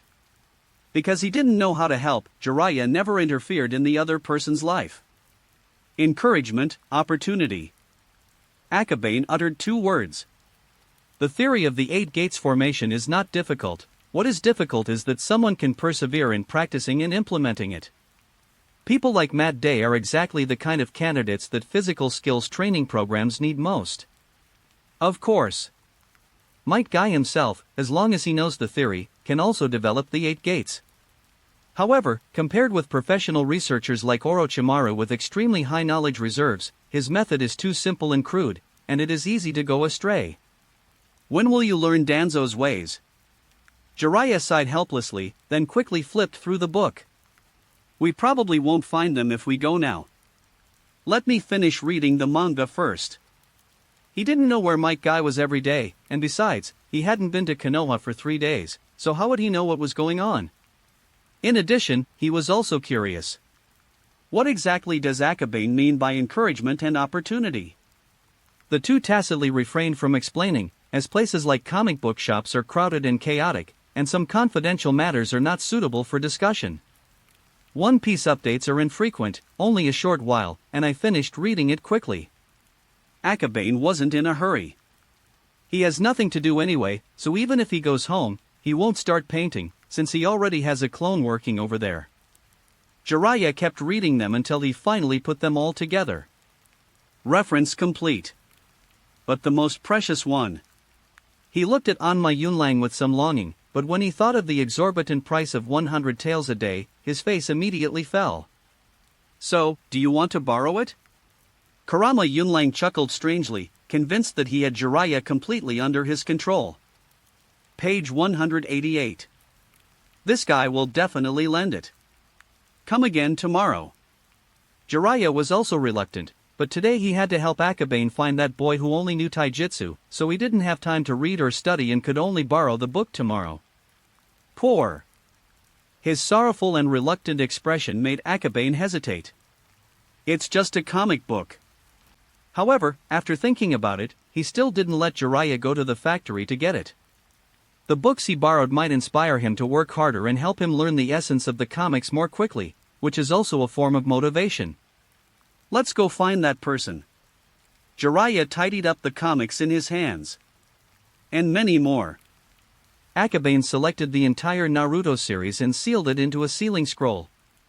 Let's go. Although it's inappropriate to disturb someone's workout, they might be interested. He followed in Jiraiya's footsteps. We common folk live in rather simple places, please don't mind. Jiraiya led the way, his tone rather somber. After walking for a while, he stopped and said seriously, Akabane, perhaps it's wrong for me to have such doubts as a friend, but I still hope, if you're only acting out of momentary sympathy, then please don't disturb his life. Being a ninja is not a good profession. If the child didn't have the talent to be a ninja, but was forced into becoming one by Akabane, then death might be what awaited him. Even before he graduated, Jiraiya had already realized how dangerous the ninja profession was. Let me explain, just in case you misunderstand. Akabane said in a low voice, the Ninja Reserve Department will be established soon. I plan to set up a taijutsu specialty class to help ninjas who don't have much talent in ninjutsu and genjutsu, so that they can become equally excellent ninjas through taijutsu. Jiraiya stood there stunned for a long time before walking away, lost in thought. He had heard some rumors about the preparatory department and was not completely ignorant about it, but this was the first time he had heard of the physical skills special class. After thinking for a long time, he asked, what about the teacher? It's approved. It was just passed at the meeting this afternoon. I will begin the recruitment process for the preparatory department in the next few days. That's great. Jiraiya might be a bit sly and mischievous at times, but at this moment he was genuinely happy. As a ninja from a commoner background without outstanding talent, no one understood the hardships of commoners better than Jiraiya. Without expert guidance or ninjutsu inheritance, some even lost their parents in the war and grew up relying on village relief. To stand out in that kind of environment, one would need to be an unparalleled genius like Orochimaru. Too difficult. Of course, he himself was very lucky, not only to meet 3 generations, but also to be favored by Mount Mayaboku and learn the traditions of such a sacred place. These are things that many ordinary children dream of. I didn't help him out of momentary sympathy, but because I really need someone like him to carry out my ideas. Akabane understood Jiraiya's thoughts. Being a ninja is dangerous. An unqualified genin can affect not only himself but also the entire team. The two walked along the street all the way to the working class area. Konoha is very prosperous, and the villagers have good welfare, so they are not forced to live in dilapidated houses like those in slums. However, the houses are relatively simple in appearance and are quite different from the decorations of those families or wealthy households. I don't know that guy, but he lives here too. He usually runs back in the afternoon to cook, so it should be almost time. Jiraiya sat down at the street corner. Akabane nodded and sat down with him. The two looked outside together, waiting for the boy to return. Several ordinary people passed by, saw Jiraiya and Akabane, and wanted to come up and ask, but hesitated for a long time and left. nearly half an hour later, someone came over and asked, "Jiraiya, why are you sitting here with him?" "Uncle Yang, we're waiting for that boy who's been consistently exercising," Jiraiya said. After thinking for a long time, the image of a boy appeared in Yi Luyang's mind, and he asked, "Are you talking about Dai?" "Uncle, you know him? That child couldn't exercise today, it seems like he injured his foot." Yi Luyang sighed. "He's just a child, and he doesn't eat well. He's exercising so hard every day, something bad is bound to happen sooner or later." "Do you know where he lives?" Akabane immediately asked. "What are you going to do?" Although they were from the same village, Akabane's attire suggested he was a member of a powerful clan, which made Naruto somewhat wary. "Uncle Yang, don't misunderstand. Shiyu has no ill intentions. On the contrary, we're here to help Dai," Jiraiya quickly explained. "Help?" Yi Luyang was slightly taken aback and looked them over. If Akabane had said this, he might have been puzzled for a while, but he didn't think Jiraiya would lie to him. After thinking for a moment, he nodded and said, "Come with me." Akabane noticed that he was carrying a basket of herbs, all of which were freshly picked, and it seemed to be medicine for Dai's injuries. He and Weno Ryo, after a short while, arrived at a bungalow. "This is Dai's house. I'll go knock on the door." Yi Luyang went up and knocked on the door. After a while, the door opened, and a little boy hopped to the open doorway with one leg bent. Seeing the person at the door, he paused for a moment, then said gratefully, "Uncle Yang, thank you again. We're all family, don't say such formal things." Yi Luyang helped him up. Then he turned to Akabane and Jiraiya and said, "You two come over here too." Akabane followed him inside. Might Guy's house was simple, but it had a kitchen and all the necessary food. However, judging from the looks of it, he ate very simply, and the menu probably wasn't very extensive. Dai was helped to sit down, and after hesitating for a moment, asked, "Uncle Yang, who are they?" "My name is Jiraiya, and I live next door to you. I know that you are still a disciple of the third Hokage, and like Orochimaru, you are a genius among us commoners." Dai's tone was full of envy. These words made Jiraiya somewhat embarrassed. "Genius? At my level, what kind of genius am I? My name is Kurama Akabane. Besides being a member of the Kurama clan, I am also a training instructor in the Ninja Reserve Division." Akabane stood up and introduced himself. "Ninja Reserve Department?" Both Yi Luyang and Matt Dai were stunned for a moment after hearing this, as they had never heard of this term before. "A new department that will be announced soon, responsible for training ninjas graduating from the Ninja Academy." Graduation. I might not be able to graduate. Matt Dai's face was ashen. His ninjutsu and genjutsu are terrible, and his taijutsu is passable, but if he only knows taijutsu, wouldn't he be a burden to others if he became a ninja? His mindset now is quite different from it was more than 20 years later. The injured Dai was filled with despair. Someone once said that even if you only know taijutsu, you can still become a great ninja. I've heard Jiraiya talk about you, and I believe you have the potential to become a great ninja. After Akabane finished speaking, he felt extremely confident.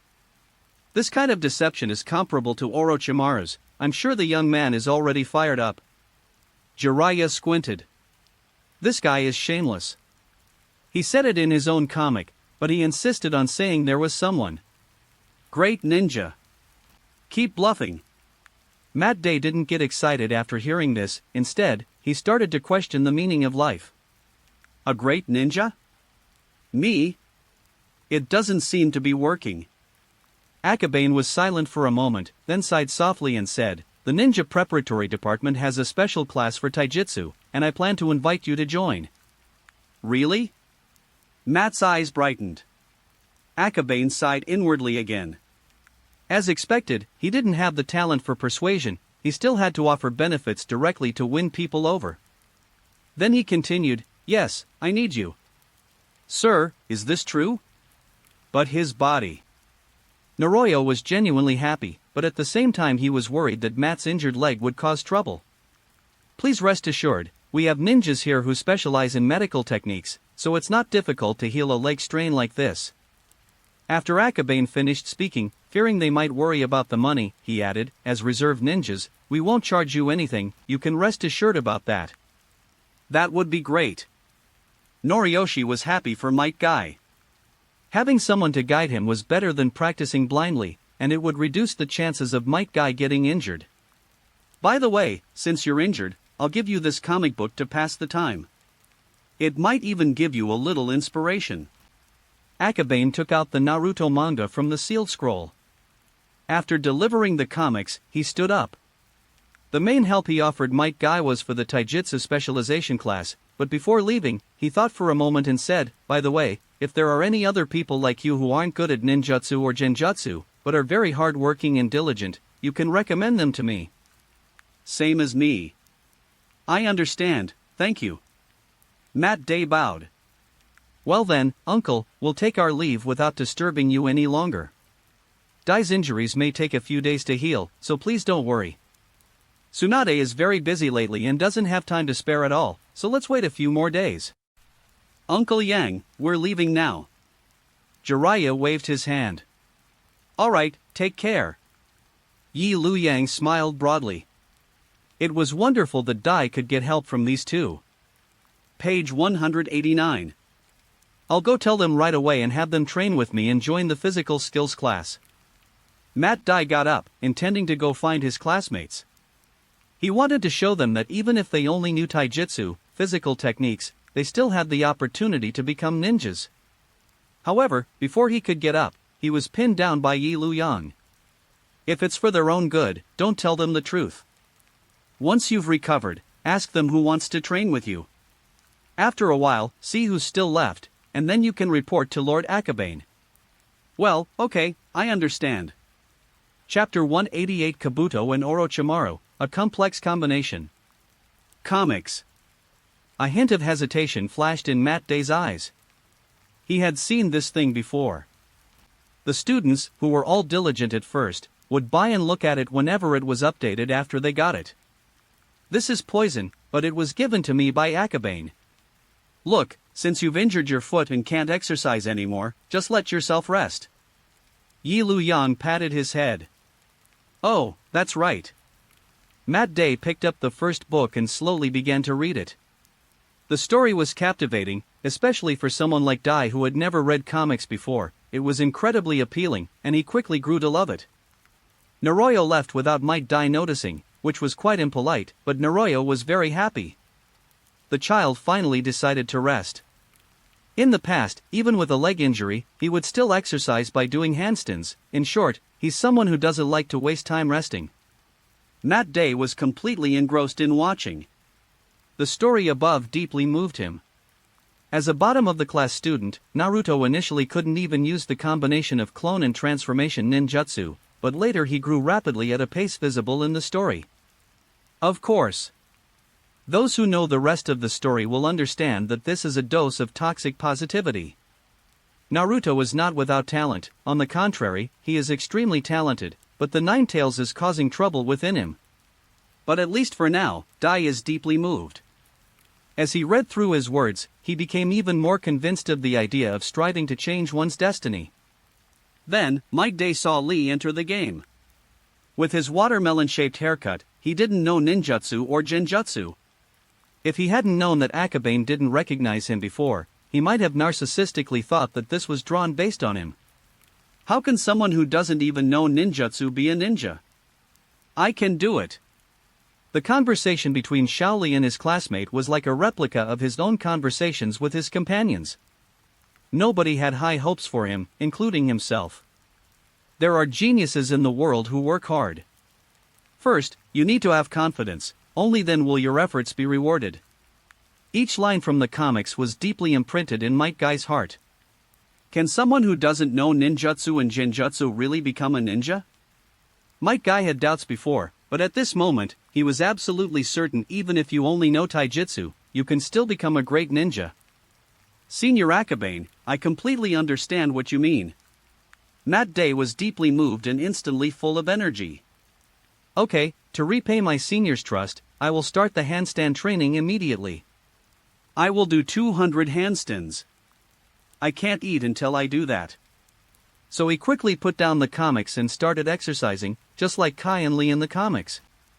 If Akabane knew the current situation, he would probably be very gratified. It's not that his verbal attacks were useless, but that Might Guy's reaction was a step slower than others. With Matt Day recruited, the class leader for the physical skills specialty class is finally secured.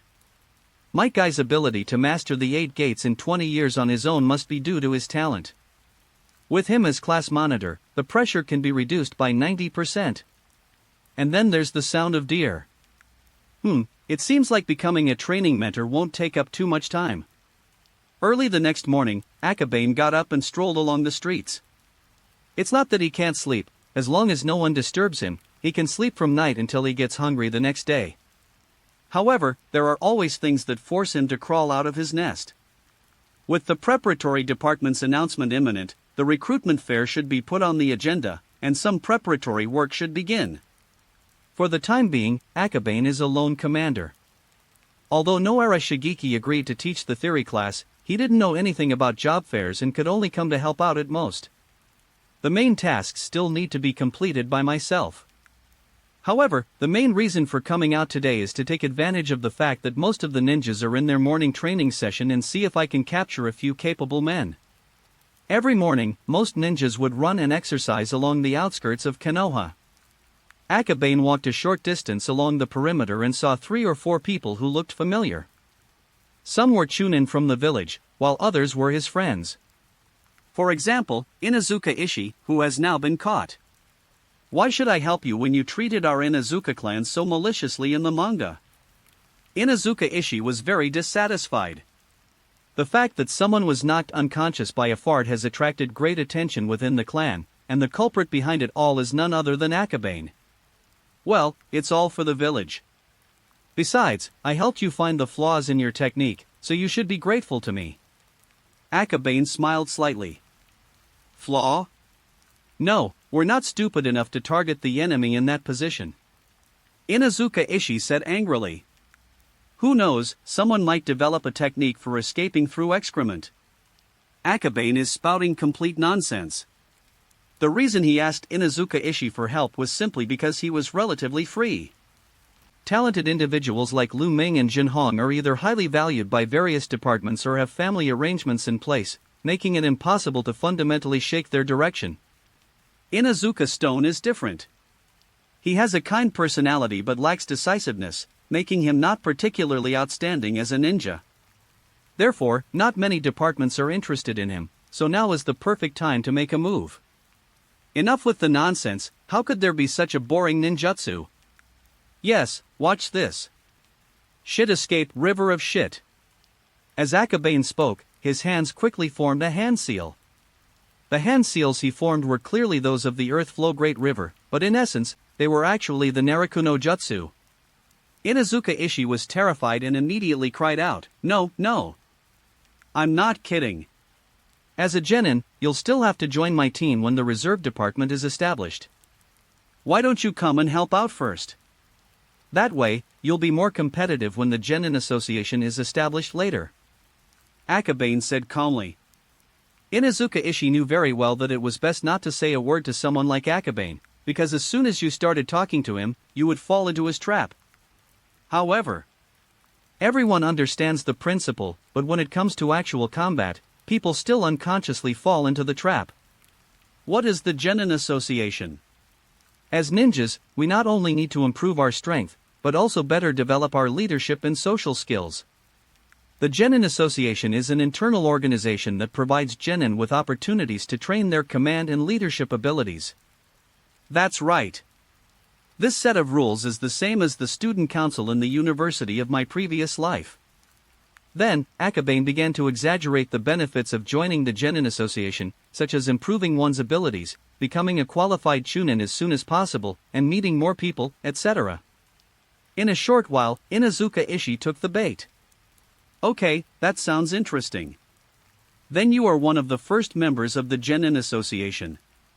I will inform you of the specific activities another day. Akabane smiled, then waved his hand, formed a hand seal, and left.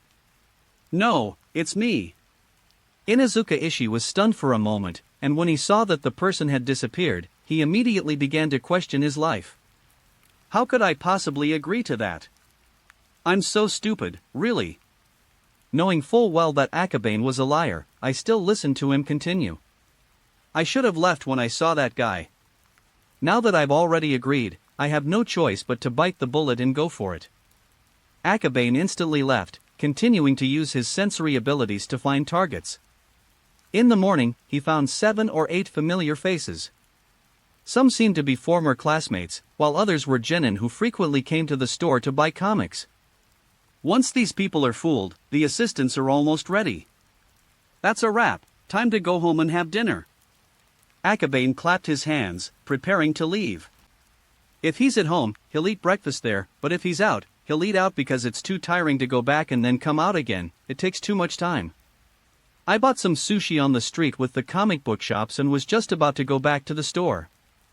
As a result, someone sat down in front of me. Lu Ming sat down in front of him, looking sleepy.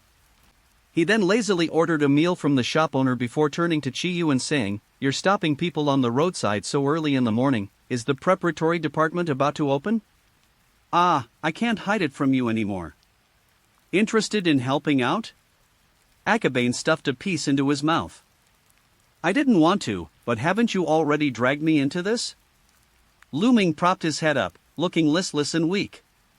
After saying that, he pulled out a comic book from underneath.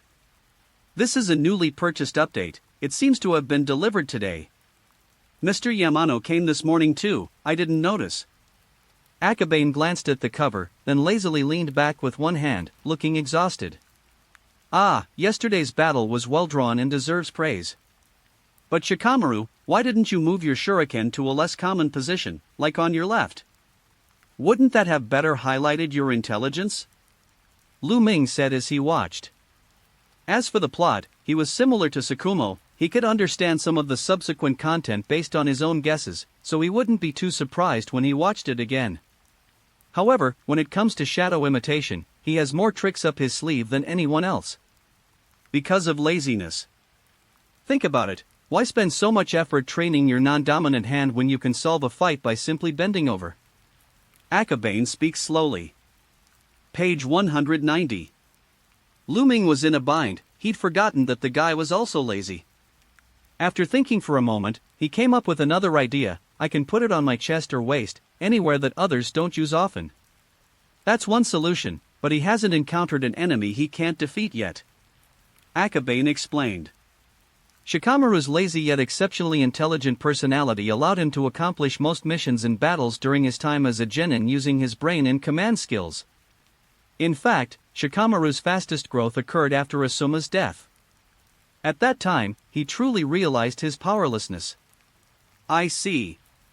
I forgot to consider the impact of personality and overall circumstances. Lu Ming pondered for a moment, then accepted the answer. At that moment, his gaze froze. Based on this thickness, it should be the content of Chapter 88. This chapter contains a lot of exciting information. Akabane's lips curled into a slight smile.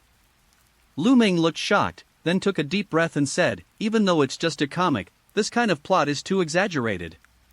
He turned the comic over and pointed to a line from Orochimaru. "I wonder if it's fun to take off that old man's head." Old things undoubtedly refers to the third generation. Remove the head. That's a lot of information.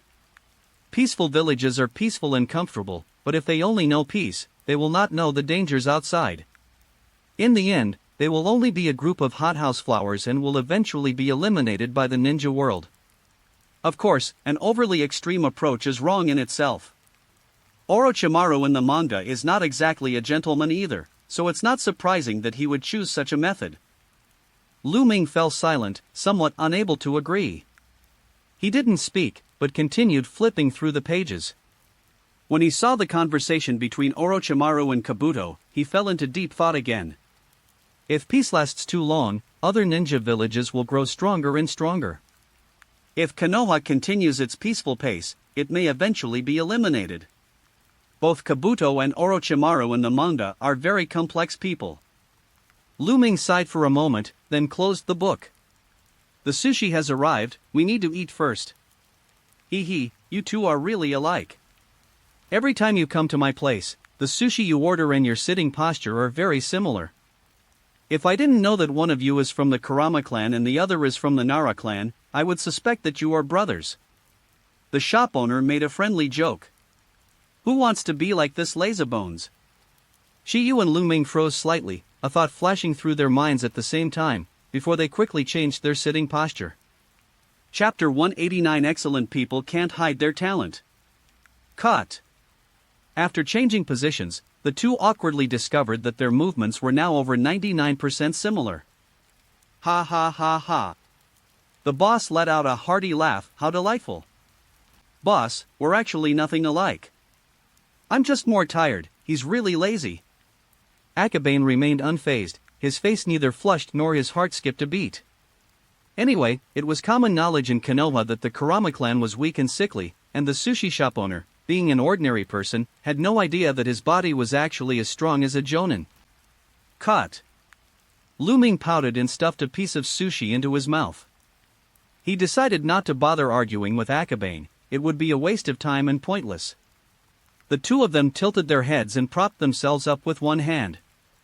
After finally finishing his meal, Lu Ming opened his comic book and continued reading before the owner could even clean up. The plot here was a bit unexpected, so he read it with particular care and attention. As for Akabane, he suddenly remembered something. Yesterday I was so busy with Might Guy that I forgot about the agreement I made with the third generation that he should review the key content first. Is this considered key information? I was too busy yesterday, and my shadow clone didn't remind me. Oh well, I've already patched it, so I'll stay calm and it shouldn't be a big problem. Akabane hesitated for a moment, then quickly regained his composure. Since things have come to this point, we can't just destroy all the comics, that would be burying our heads in the sand. Of course. Most importantly, it's too tiring and I'm too lazy to do it, and it's not very meaningful. Lu Ming reread the storylines of Orochimaru and Kabuto.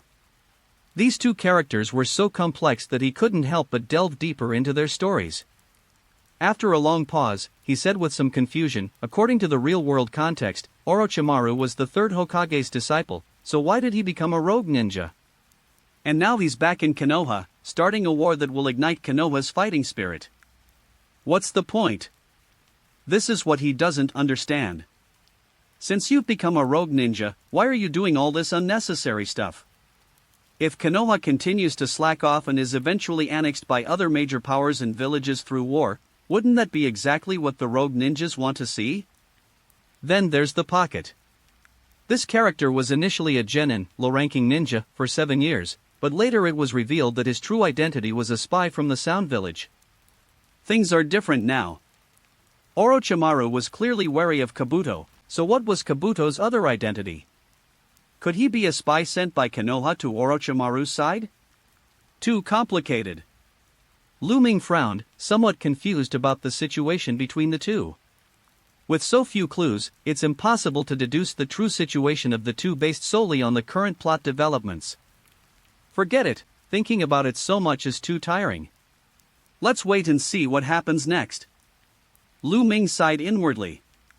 He then continued scrolling down. The story returns to the Chunin exams. After Rock Lee's defeat, the last group quickly finished their match. Therefore, the list of all participants has now been officially released. The official competition is a knockout tournament, divided into 2 groups, but the strength of these 2 groups is too unbalanced. Putting aside the main characters, Neji, Sasuke and Gaara are the top contenders for the championship. It is simply unfair to put them in the same group. There's nothing unfair about it. If you can win, you can still go all the way in this group. If you can't win, it just means you're not good enough to win the championship.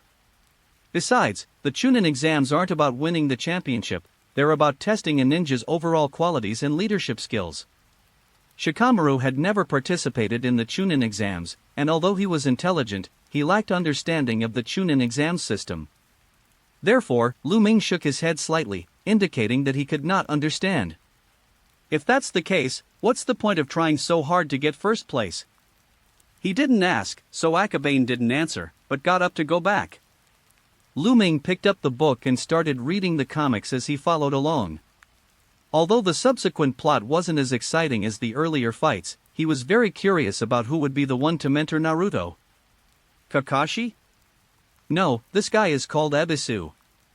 In terms of the basics, Kakashi really did consider everything very thoroughly. Lu Ming agreed. If Naruto could master chakra control techniques, with his physical strength and chakra reserves, he could easily overpower most people using only chakra.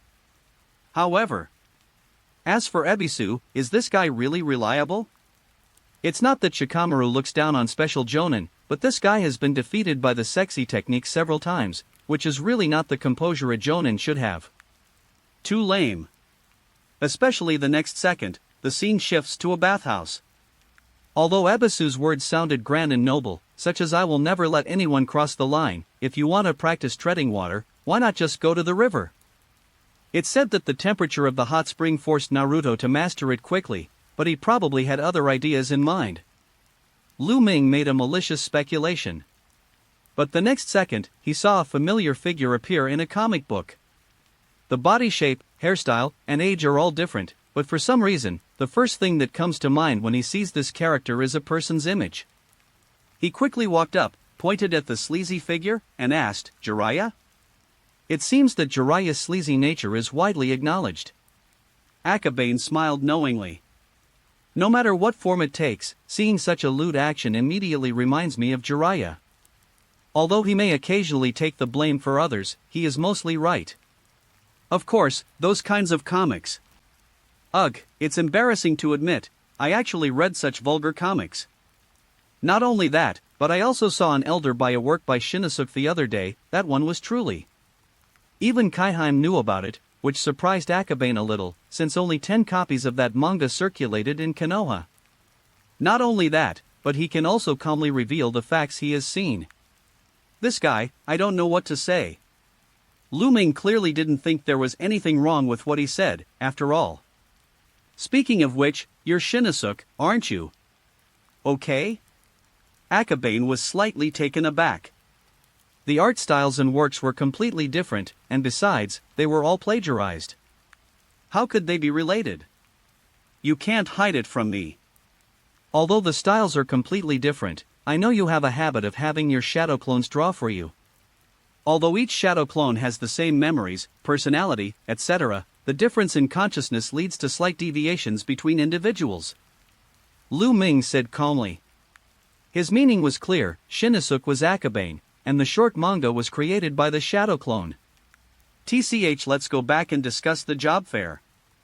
Akabane didn't deny it. No matter how much you explain to those who maliciously speculate about others, they won't believe you. After all, in the world today, Akabane is the strongest in the genre of comics, and high-quality comics like this will inevitably make people think of him. Moreover, the comic was indeed drawn by his shadow clone. Sigh, people who are too outstanding are like bright lights in the night, they can't hide themselves even if they want to. Akabane was also troubled by this. Speaking of Jiraiya, what has that guy been up to lately? I haven't seen him in ages. I went to Mount Mayaboku a while ago, which is where those giant toads from the manga are located. Now I'm probably studying drawing techniques? The two chatted as they walked. Page 191. It's obviously inappropriate to discuss matters like the preparatory department directly in public. It's better to find some casual topics to chat about and ease the awkward atmosphere. Studying painting techniques? I see. I remember those paintings were all looted. Although the caravans that came back from abroad told us that they still had them there, Konoha should no longer have them. The Nara clan was mainly responsible for the trade of medicinal herbs, and their caravans were present in various countries. In fact, aside from chakra-related medical treatments, the Nara clan is currently the most powerful force in terms of drug-based therapy. Borrowed from Yunlang, 100 yuan a day. The two returned to the comic book shop, and the conversation ended there. However, Shika was clearly surprised by the price, 100 taels a day. Jiraiya actually agreed. That guy's passion for art is truly unbelievable. To ensure there's no leak, I need to use illusion magic on you. Let's talk inside the illusion, understand? Come on, I'm all ready. As soon as Lu Ming finished speaking, Shiyu quickly drew a picture and completed the spell. Then, the illusion began to unfold. The scene in the illusion is a street familiar to Konoha. Lu Ming looked around, then fixed his gaze on the table, chairs, and notices in the center. Recruitment. 1 Chunin or higher level Genjutsu ninja. Taijutsu ninjas of Chunin level or above. Looking from top to bottom, it's all job postings, with specific requirements highlighted in some detail sections. For example, illusion. It requires exquisite illusion manipulation skills, but no combat ability is required. This means that even if someone cannot be used in combat, as long as they are skilled in illusion magic, they can apply for the job. I see. So you plan to openly and voluntarily invite ninjas to join the reserve department through recruitment. Lu Ming squatted down and fell into deep thought. The advantage of this kind of recruitment is that it is free and open, so that you won't end up sending a ninja who doesn't want to do teaching work. The disadvantages are also obvious. The recruiters will be very tired, and it would be awkward if no one wanted to do this job. After considering for a moment, Lu Ming asked, "Then what do I need to do?" "Help me organize the information." A number of Chunin in Konoha lost their positions due to the power shift, so there are probably quite a few applicants. However, I only need one person for each position, therefore. Akabane was halfway through his explanation when he saw Shikame's expression and knew that the other person had probably understood. Lu Ming sat down on the ground and said with a pained expression, "This job is such a hassle, can't I find another one? Of all the people I know, you have the highest sensitivity to data and information, and the strongest calculation ability. Although it is impolite to analyze other people's abilities in a data-driven way, I still hope that you can select the best candidate based on their information." Akabane explained. "Hey, I get it." Lu Ming waved his hand, signaling him to dispel the illusion. The illusion is lifted. Shikame stood up, then felt a little sleepy and said, "I'll be going now. Please let me know the exact time the day after tomorrow once you've made your plans." "Don't worry, I'll let you know. We now have people to do odd jobs and process data, and job fairs can start any time. The only thing we lack is registration and venue rental. It seems I still have to make a trip to the 3rd generation. Chapter 190. I can't think about it, it hurts my head. Lord Hokage, this is a report from Kurama Akabane on behalf of me regarding the reserve department. A Chunin entered the office. He was a Chunin guarding the entrance, holding a scroll in his hand. Akaha? The 3rd generation paused for a moment, then took the scroll.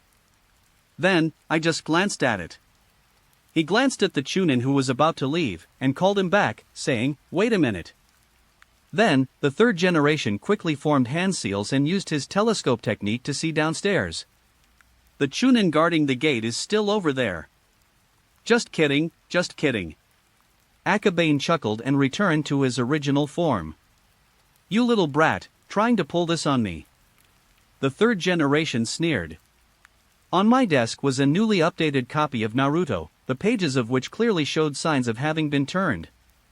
However, he didn't mention the comics at the moment. Instead, he read the report very carefully, but after reading it all, he still didn't quite understand it. "What are you up to now?"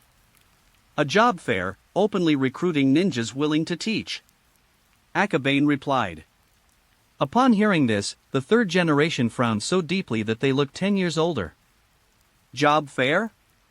This system would probably disrupt the ninjas' work assignments. He tapped the table and said with a headache, "Tell me what you're trying to do." "It's very simple.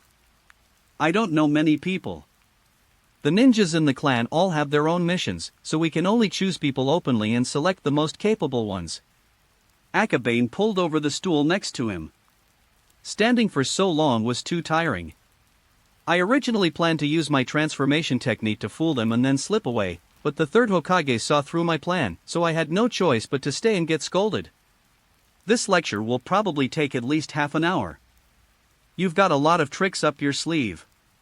The way you're doing things makes things really difficult for us," the 3rd generation said with dissatisfaction. "I've investigated. The guard unit has been reorganized, and some chunin are unwilling to participate in the guard unit's work. My recruitment target this time is mainly chunin. In particular, we don't need jonin or higher-ranking ninjas for the time being. Akabane himself is a special jonin. If another special jonin is to be recruited, will he be ordering others or others ordering him? Chunin is good enough. They are more than capable, and their rank is lower than mine, so there shouldn't be a situation where I can't give them orders. Never mind, it's just a few positions anyway, so it won't have a big impact. Third generation brain pain. Not only were Akabane afraid they would give them more tasks, but they were also afraid that Akabane would cause trouble. Right at the start of the war, a job fair suddenly appears. Also, we haven't settled the score with Shinosuke yet. That kid has been frantically doing missions ever since he came back from the Chunin exams. A while ago, I suddenly offered him money and blueprints, asking him to make a chakra weapon. It's understandable that ninjas need ninja tools. In fact, the third Hokage felt somewhat guilty, since as a father, he should have considered such weapons, but he neglected them because he was always busy. However, upon seeing the blueprints, all his self-reproach vanished. Using incredibly precious materials to make a frying pan? Using a pot as a weapon, that's truly unique in the world. Needless to say, no one but Akabane could have come up with such a strange idea. As for the truth, the third generation has no way of knowing. Not only that, in the current comics, he's going to die. No, I can't think about it, my head is starting to hurt again. Seeing that the third Hokage's face was getting increasingly grim, Akabane quickly advised, "Calm down, don't get too angry. Let's talk this out, or you'll trigger your high blood pressure." Speaking of high blood pressure. I bought an updated version of the book today out of curiosity, only to find out that my disciple wants to take my head. Am I such a failure as a teacher? The third generation grew angrier the more they thought about it, and couldn't help but slam their fist on the table. My lord, you can't just see that he wanted to kill you without seeing what he said next. Akabane was wronged.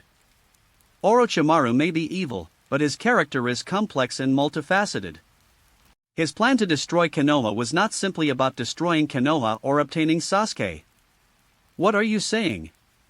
I only see my disciple trying to kill me. The third generation was furious. There's nothing to talk about. Akabane paused for a moment, then decided to exonerate himself from another angle. You didn't understand what Orochimaru wanted at all, just like you didn't know what Jiraiya wanted.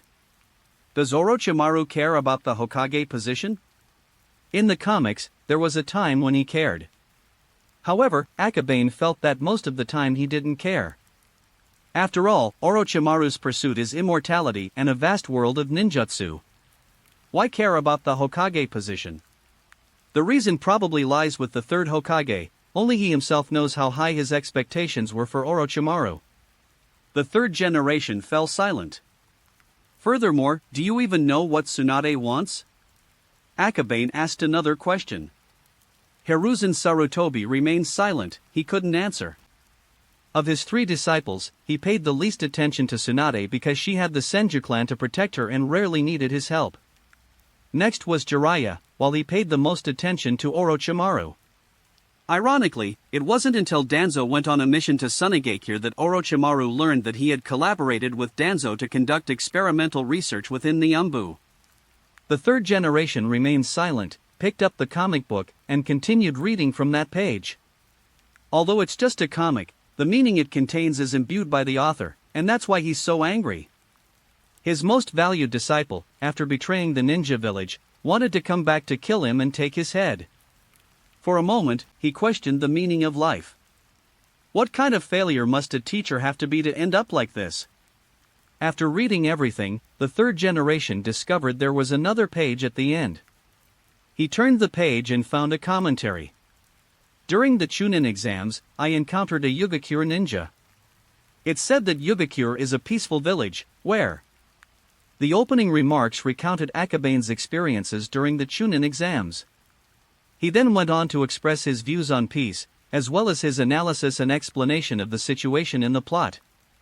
After seeing everything, he fell into deep thought. Of course, he wasn't thinking about the peace of Tangren village. If that model were feasible, the whole world would have followed suit long ago. Why wait until today? The third generation was thinking about the problems of Uzushio village. Page 192. With the Great War over and peace restored to the ninja world for over a year, the fighting strength of each village has slightly recovered, just as Akabane stated in the manga. Peace is so difficult. Not only that, there's also the evil cult inside. After pondering for a long time, he asked solemnly, "Is it true that the Tangrin you mentioned, who worships an evil god, possesses powerful regenerative abilities?" "That's right. He has a chakra within him that can help him recover quickly, and to strengthen this chakra, he must torture others to perform that kind of evil god ritual, otherwise it will slowly disappear." Akabane naturally omitted the fact that they deliberately allowed the other side to kill, and only mentioned the results of Orochimaru's research. "I never imagined there was such an evil cult in the ninja world." The third generation gasped. The evil god cult exists solely for the purpose of creating bloodshed, it has no other purpose whatsoever. The most terrifying thing is that Konoha was completely unaware of this beforehand. They may be more cautious in their actions, specifically targeting smaller ninja villages, and their movements are relatively subtle, so they remain unknown to others. Akabane explained. Beneath the surface of peace, a turbulent undercurrent indeed exists. The third Hokage sighed softly, then asked out of the blue, "Akaba, would you be willing to be my disciple?" "No. That's not appropriate." Akabane was stunned for a moment. Having obtained Danzo's summoning contract and received considerable help from him, the fact that he now wants to join the third Hokage would probably give him a stroke. "Ah, just kidding, don't take it seriously." The third generation let out a hearty laugh. Just now, as he looked at Akabane, he suddenly realized that Danzo hadn't actually wanted Orochimaru, he had been after Kurama Akabane from the very beginning. However, only Danzo could control Akabane's personality. Thinking of this, the third generation remembered their son's frying pan. "I can't think about it, it's giving me a headache. By the way, I met a student named Might Guy yesterday. His ninjutsu and genjutsu were so bad that he won't be able to graduate. I would like to make a special request to you to transfer him to the preparatory department's physical combat specialty class. The principal of the Ninja Academy is still nominally the Hokage, so Might Guy's affairs need to be reported to the third Hokage." The third generation pondered for a moment, clearly not remembering who Might Guy was. There are too many people in the village, and the number of students is increasing with each generation. How could he possibly remember so many people? He then pulled out a booklet from underneath and searched for a long time before finally finding Matt Day's record. His genjutsu and ninjutsu are both very poor, and his taijutsu, well, his taijutsu was also just average, but his teacher said he works very, very hard. 3 generations read and recorded it. Then, he seemed to realize something, his expression suddenly changed, and he angrily said, "You don't mean to make him train in the 8 gates, do you?" The 8 gates formation has recently appeared in the manga. The content of the manga is naturally considered to be Akabane's philosophy. The 8 gates do exist, and many people have made theoretical conjectures and deductions about the 8 gates formation, but no one dares to actually try it. The price is too high. No, you misunderstand. The 8 gates can't be opened just like that. After our research, we found that it requires some kind of unknown talent. Our idea is to teach them some of the physical techniques we've researched and found to be usable. Akabane immediately explained. The martial arts specialty class doesn't just teach the 8 gates, the 8 gates are forbidden techniques, and their main purpose is as weapons for deterrence. Most people can actually learn the other techniques, such as the silent step, the dipper death, and the later Navy 6 styles, etc. I hope you will be careful. Although physical techniques are less costly than ninjutsu or genjutsu, a mistake could lead to disability. The third generation solemnly stated, as researchers, we must never disregard life or take other people's lives lightly. I see. Akabane lowered his head. The development of the 8 gates naturally had to proceed step by step. It took Dai 20 years to truly master it. Even if they had theoretical research, they still had to be cautious when actually implementing it. In dire circumstances, Akabane would even consider using points to exchange for the 8 gates formation. You should know what's important. I trust you relatively well in this regard. The key is Orochimaru. You must help me pass on my message. The 3 generations continued to give their instructions. Yes, it's all right then. Wait, don't rush off. Shinosuke is working on chakra weapons lately, and I think you should go take a look. Chakra weapon? Akabane involuntarily recalled the scene when Shinosuke obtained the frying pan during their desert survival mission. Did I somehow make a frying pan?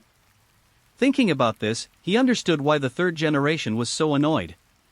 It takes a long time for the ice to freeze 3 feet thick. Chapter 191 Silent Step Version of Instantaneous Movement Technique. So, Shinosuke really did make a frying pan? The Hatake clan's dojo. Akabane didn't go to Shinosuke, but instead secretly went to find Yoru. Yoruichi and Shinosuke are teammates, and the Moonlight clan is closely related to the Sarutobi clan, so he went to find Yoruichi first, even though it was a long way off. He doesn't dare go to Shinosuke's side yet. It happened the day before yesterday. He designed a picture of a frying pan and asked the clan to make it. It was simply. As Yiwu spoke, her expression grew increasingly strange. It seems there's more to the story. Akabane felt increasingly uneasy, so he cautiously asked, "What's wrong?" He said the frying pan was the most suitable weapon for him in the world, and claimed that once it was made, it would be passed down as a family heirloom. Upon hearing this, Akabane didn't know how to express his feelings. Like him, Yewu was also incredulous when he first heard the news, but now he was probably numb to it, rambling on and on. Actually, there's nothing wrong with a frying pan. It can be used for both offense and defense, and it's also very compatible with the nature transformation of Earth Release Chakra. This family heirloom is too outrageous. The Sarutobi clan will hate me to death. Akabane was somewhat frightened. His decision not to join the Sarutobi clan was the right one. Just imagine, as the eldest son of the 3rd generation, Shinosuke could become the clan leader in the future, as long as he wasn't too bad. If the clan leader's heirloom is famous enough, it will eventually become an heirloom of the Sarutobi clan. The Hatake family heirloom is a short sword. The symbol of the Senju clan is the first necklace. When I mention it to others in the future, I will say that the Sarutobi clan's heirloom is a pot. What if he gets some kind of pot-making ninja or pot-making hero title, and eventually inherits the Hokage position? A real pot shadow? The 3 generations of officials will hate me for the rest of their lives. Akabane covered his face. No wonder I feel like I'm going through menopause today. Anyone would be upset if they experienced something like this, especially since I was drawn to death in the comic. Anyone else would have been cursing and spewing profanities. It's not that serious, anyway, it's not the first time. Night Dance said with a sharp remark, Tsukumo is going to be the future head of the Hatake clan. The Hatake clan's heritage includes not only the short sword ninja style, but also a dual sword style in Chidori. I really appreciate your comforting words. Akabane's eyelids twitched, then he leaned against the big tree and asked, "What are you doing, Tsukumo?" "I've been quite busy lately and haven't been able to come see you. Tsukumo has been missing for quite some time." Night Dance looked around, then leaned closer and whispered, "They're probably going into the Dark Division for training, and then they'll be going to the battlefield. This is a confidential matter." He wouldn't have revealed this if he didn't know that Akabane was close to the Umbuan route. Tsukumo's abilities are best suited for the battlefield, where he can grow the fastest. We're going to the battlefield. Someone like Tsukumo, who has experienced the baptism of war, might come back as a jonin. Akabane sighed inwardly. He then looked at Yiwu, "And you?" "My strength is insufficient, going to the battlefield would only cause trouble." After finishing her speech, Yiwu got up and continued exercising. During this period, he did not practice swordsmanship, but instead focused on honing his chakra control. Although he was still not as good as Tsunade or Akabane, the results were quite remarkable. Judging from the chakra threads, controlling the 3 swords should be no problem at all. However, he was clearly not satisfied. To complement the crescent moon dance, The chakra threads needed to be even thinner so that they wouldn't be detected by the enemy.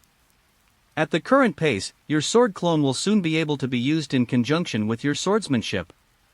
Who knows, it might even become a family heirloom of the Moonlight Clan in the future. Akabane said, half-jokingly.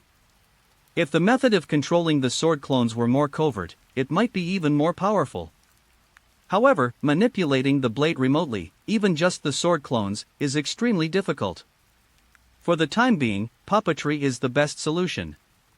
After practicing for a while, Yu shook her head and said, I'm still far from good enough. Alright, you can practice slowly. I'm going to run away before Uncle Kazami comes back. Akabane waved his hand. Kazami Hatake has been very busy lately, so he is often away from the clan. The dojo is currently being looked after by Yoru. But waiting a little longer might not be the case. Wait, Silent Step and Dai Dai look pretty cool too. Can you tell me what you think? Yu pulled him down, sat him down, and took out a comic book from her pocket. This character's abilities are all inspired by a cat's attacks. Cats walk silently, and their attacks are also very fierce claw strikes. Akabane mimicked a move from a manga, then slashed at an angle. Night Dance was speechless. Of course he knew it was imitating a cat's moves, but the key was how to perfectly hide the sound and move at high speed. Ninjutsu includes the body flicker technique, which allows for high-speed movement. The issue is, the clones of the Crescent Moon dance are illusory and have no substance, so their running is naturally silent. The original body is different. Running at high speed will always make a slight sound, and even if it is barely audible, it is still deadly to a ninja. Assassination techniques allow no room for error. To ensure a high success rate, the dance of the Crescent Moon usually ends with a leaping attack from a blind spot. The advantage of this is that the jump increases the power of the sword strike, achieving a one-hit kill. If you can master the silent step, you won't need to go through all that complicated stuff. Silent step is just a concept, inspired by the beast mimicry ninjutsu. Page 193. Akabane glanced at it. The silent step technique is very inexpensive. Theoretically, it should be worth at least a C-rank ninjutsu. In reality, only 15 points are needed. It's possible that the silent assassination technique has been reduced in some aspects, since silent assassination also involves techniques for reducing the sound of footsteps. He secretly guessed. Now, thanks to frequent updates, even though the number of ninjas in the village has decreased due to the war, more than 800 points are still generated every day. 15 points doesn't seem too expensive. Since Night Dance has a need for it, and I can also use the silent step ability, I thought for a moment and exchanged for it directly. It's only 3 p.m. anyway. Beast mimicry ninjutsu, that makes sense. Looks like I'll have to borrow some information from the Inuzuka clan.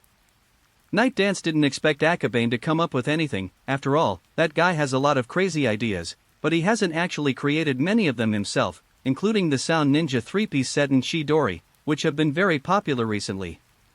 However, the silent step is very basic and easy to master. After Akabane made the exchange, the memories flooded into his mind, and at the same time, his body directly mastered this ability. The technique of silent walking, simply put, is to imitate the footsteps of a cat and reduce the sound to almost zero. The speed increase is somewhat, but not very significant. Crow was able to achieve such rapid slashes because he trained himself to achieve that speed. In short, it's the same as physical techniques. Silent step isn't a move that can be quickly increased by exchanging skills. On the contrary, shave might be a more promising option. Really? You actually developed ninjutsu on your own? That's amazing. Night Dance was surprised. This time, this guy isn't just a theorist, he's actually developed a silent walking technique.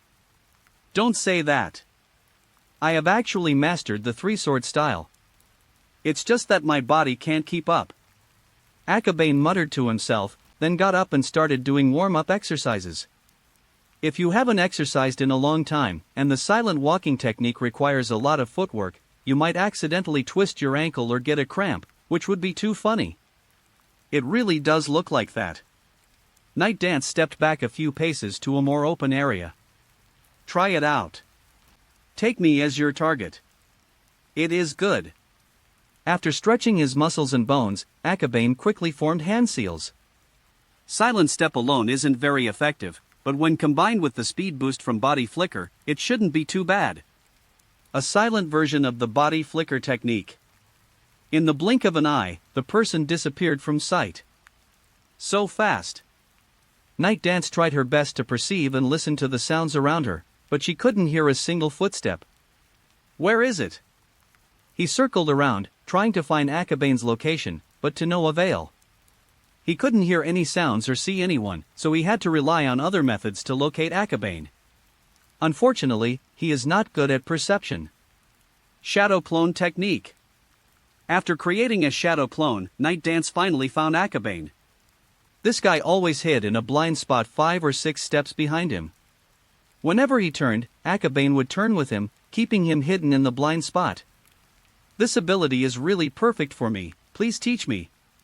Yi Wu's eyes widened in disbelief. From hiding in the corner to the very end, at least 10 seconds had passed. In a fight, 10 seconds is enough time for him to kill his opponent. Young man, don't just think about getting something for nothing. Learn about equivalent exchange. Akabane chuckled. What do you want in return for this exchange? Yi Wu was a little conflicted. It seemed that the other party had all the skills she possessed, and she felt that there was no price that would tempt the other party. Tomorrow, the third Hokage will announce the news about the preparatory group. The day after tomorrow, I will hold a recruitment fair. You will help me sit at the counter and be responsible for observing the combat skills of the ninjas who come to apply. Night Dance is not yet a chunin, but his overall strength is already at the chunin level. However, he is not outstanding in the exam and cannot occupy one of the limited spots. That's okay. After hesitating for a moment, Yi Wu had no choice but to agree to the request. After all, the conditions weren't unreasonable. Compared to the value of the silent step, it was practically a free gift. One more able-bodied man. Akabane was secretly happy. Looks like you two are really into it. You've actually started practicing on your own. Kazami Hataki's voice came through. The next second, he instantly entered the forest from outside and arrived between Akabane and Yoru. Uncle Kazami, if you hear this, please come over the day after tomorrow. Whether it's a shadow clone or something, just be there to keep things under control, so that no one will dare to disobey us little brats. Akabane casually recruited another group of men. While Kazami Hataki's strength and prestige are considerably less than those of a Kage, he is considered to be at a very high level among Chunin and Jonin. With him in charge, no one dares to say a word against him. Ah. Kazami Hataki nodded slightly, then said, Silent step, I'm quite interested in that too. I'll listen to it. As for the benefits. He took something from his waist and casually tossed it to Akabane. Akabane took it. It was a very short and tiny sword, only slightly longer than a kunai. Your physical fitness is poor, but your knife skills are quite good. A short sword might be more suitable for you. Go back and practice. Chapter 192 Ding. Orochimaru gets a +1 good guy card. Teacher, wasn't this knife just made a few days ago? Night Dance was somewhat surprised. This kind of knife is too short and not suitable for normal knife users. It's just right for someone like him who has skills but doesn't mainly use a knife in combat. Kazami Hataki said calmly. After the last battle, he had a thorough understanding of Akabane's situation. Akabane himself lacked strength and speed, and his great power was achieved through monstrous strength. Therefore, ordinary short swords could not withstand the excessive chakra impact of the monstrous strength technique. This sword is specially made, its material is strong enough to withstand the infusion of chakra. Akabane examined it closely. He didn't know much about knives, but he could still tell the difference between good and bad. Although this knife was small, its workmanship and materials were impeccable. Absolutely a great knife. Uncle Kazami, this is too precious. This knife would be a family heirloom in any ordinary family, so how could Akabane dare to accept such a grand gift? Take it if it's given to you. Kazami Hataki glanced at him, then took a few steps toward the dojo. I've read the manga. Let's not talk about shogi. Tell me about the silent step. It's somewhat useful for the ANBU ninjas. Yes. Akabane hadn't considered this at all, but now he realized that the silent step wasn't just for assassination, it could also conceal one's footsteps within the mist concealment technique. Luckily, I redeemed it myself. I not only mastered it, but also gained the complete set of memories.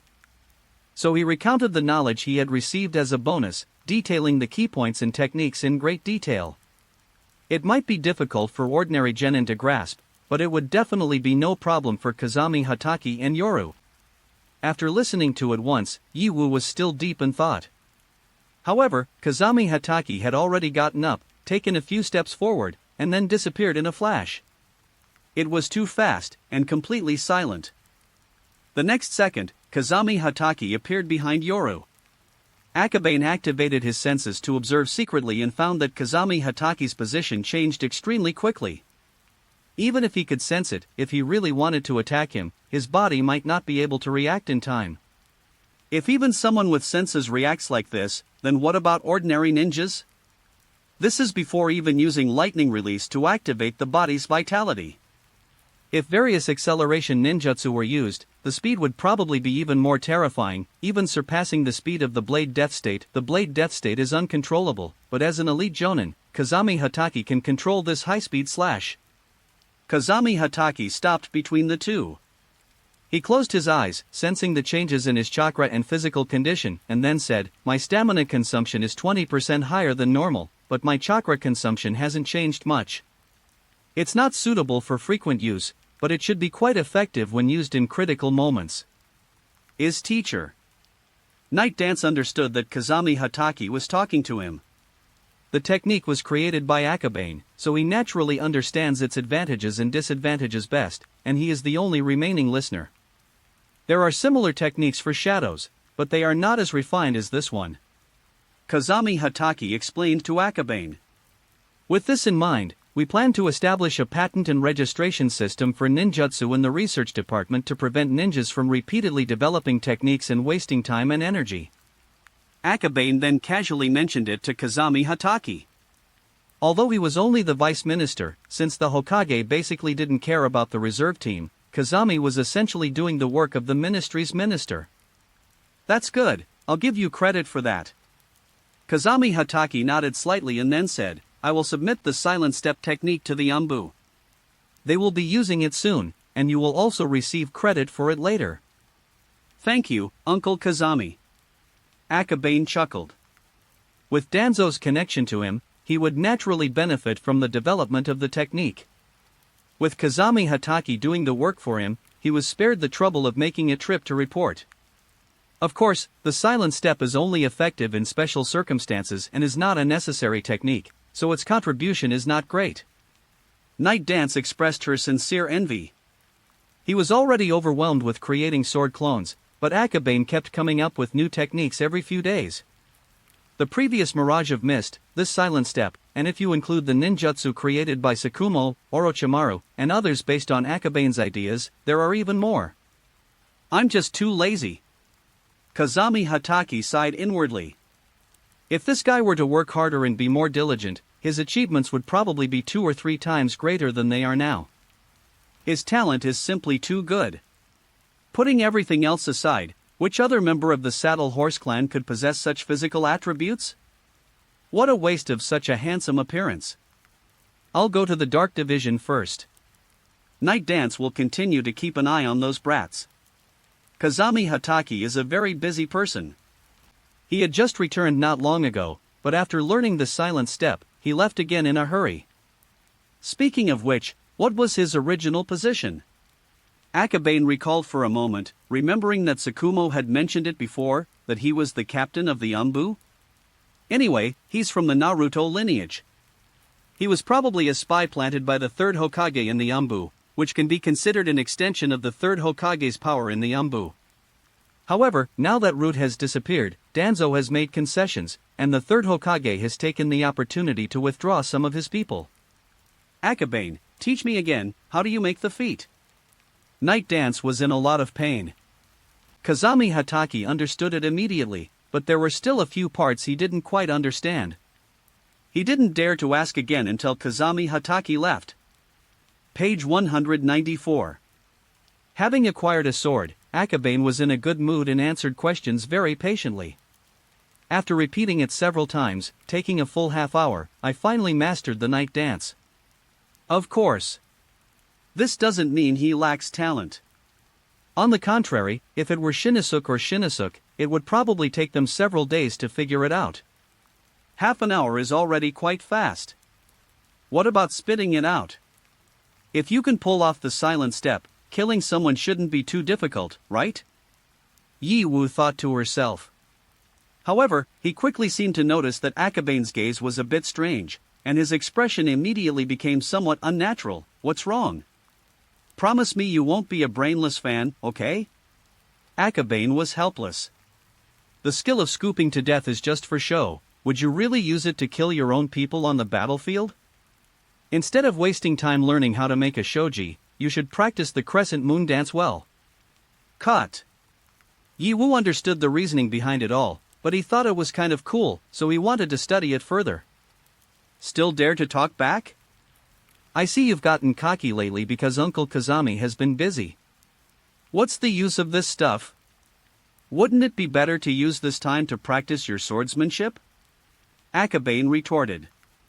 He didn't want Kazami Hatake to come and have another heart-to-heart talk. For his personal safety, he wanted to nip this problem in the bud. Well, I just think it looks cool, but it's really useless. Night Dance sighed with some regret. I'm leaving now. Remember to tell Shinosuke that the third Hokage asked him to come and help me the day after tomorrow.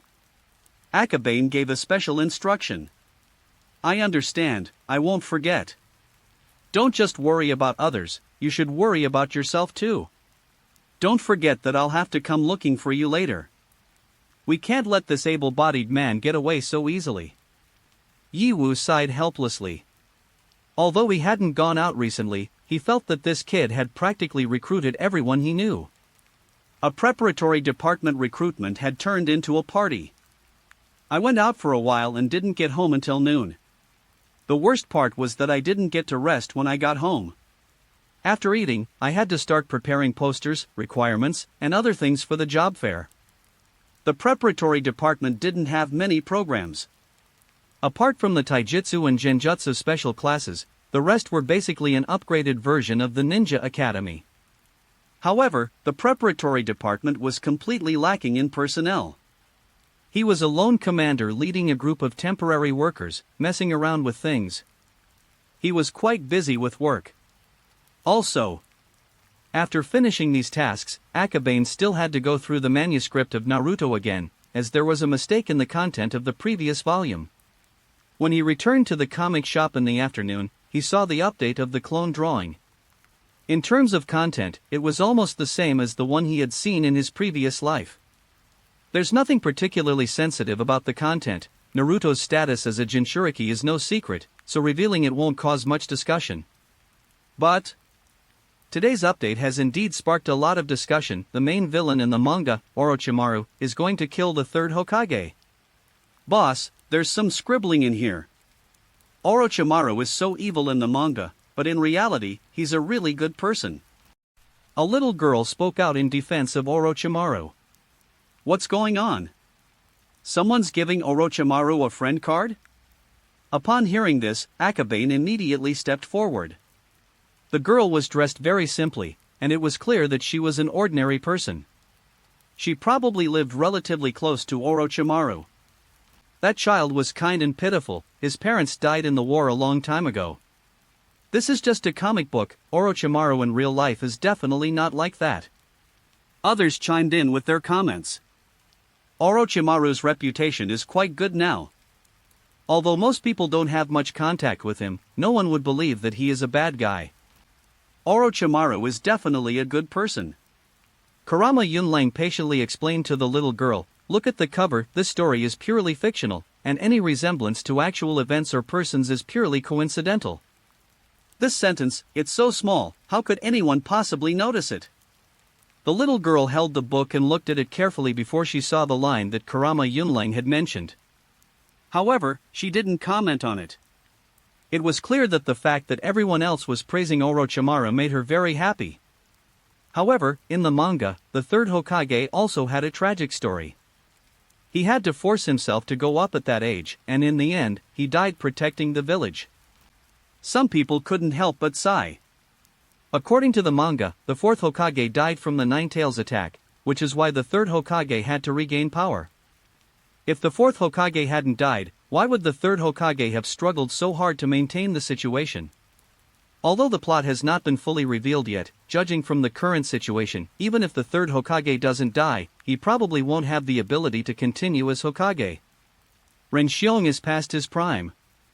Although it's just a manga, it seems that none of the Naruto series have a happy ending so far. The second generation Lord was also great. He recommended the third generation Lord even at the very end, doing his utmost for the village until the very end. People couldn't help but think of the second generation. As a result, everyone couldn't help but feel a sense of melancholy and sadness. However, this is enough to show that the villagers think that the second generation's choice of Hiruzen Sarutobi as the third generation was very wise, which also shows that the third generation has established enough prestige and popular support in just over a year since taking office. In comparison, Danzo probably doesn't have that ability. In terms of personal charisma and village management, Hiruzen Sarutobi is still a cut above him. I hope these storylines in comics will never happen in reality. One of the lower-ranking ninjas couldn't help but sigh. This truly is the future, though it's not necessarily the case now. Akabane returned to his seat and continued drawing, but inwardly he thought to himself. Chapter 193. Everyone had a childhood dream of becoming Naruto. Hey, big villain, I didn't expect you to have time to come out. A little girl just spoke up for you. Akabane had just finished working on some of the recruitment posters when Orochimaru and Tsunade arrived together. It's unclear why Orochimaru came, but Tsunade came as he instructed. I'm very curious about that might day. Orochimaru and Tsunade strolled into the comic book store, completely unconcerned about the impact of comics on them or the opinions of others. Evil? Do I even care? Oh, it's Orochimaru. She looks completely different from the comic book character. She seems very cute and easy to get along with. Of course, Lord Orochimaru also restored the equipment of the Sound Ninja from the manga, and many genin have already received the equipment and started training. The ninjas and villagers were all talking about it. The recent updates have portrayed Orochimaru in the manga as a completely different villain, while in reality, the cute, intelligent, and capable Orochimaru was very popular. Therefore, Orochimaru paused for a moment, then turned around and saw the crowd gathering on the street. Don't these people hate themselves?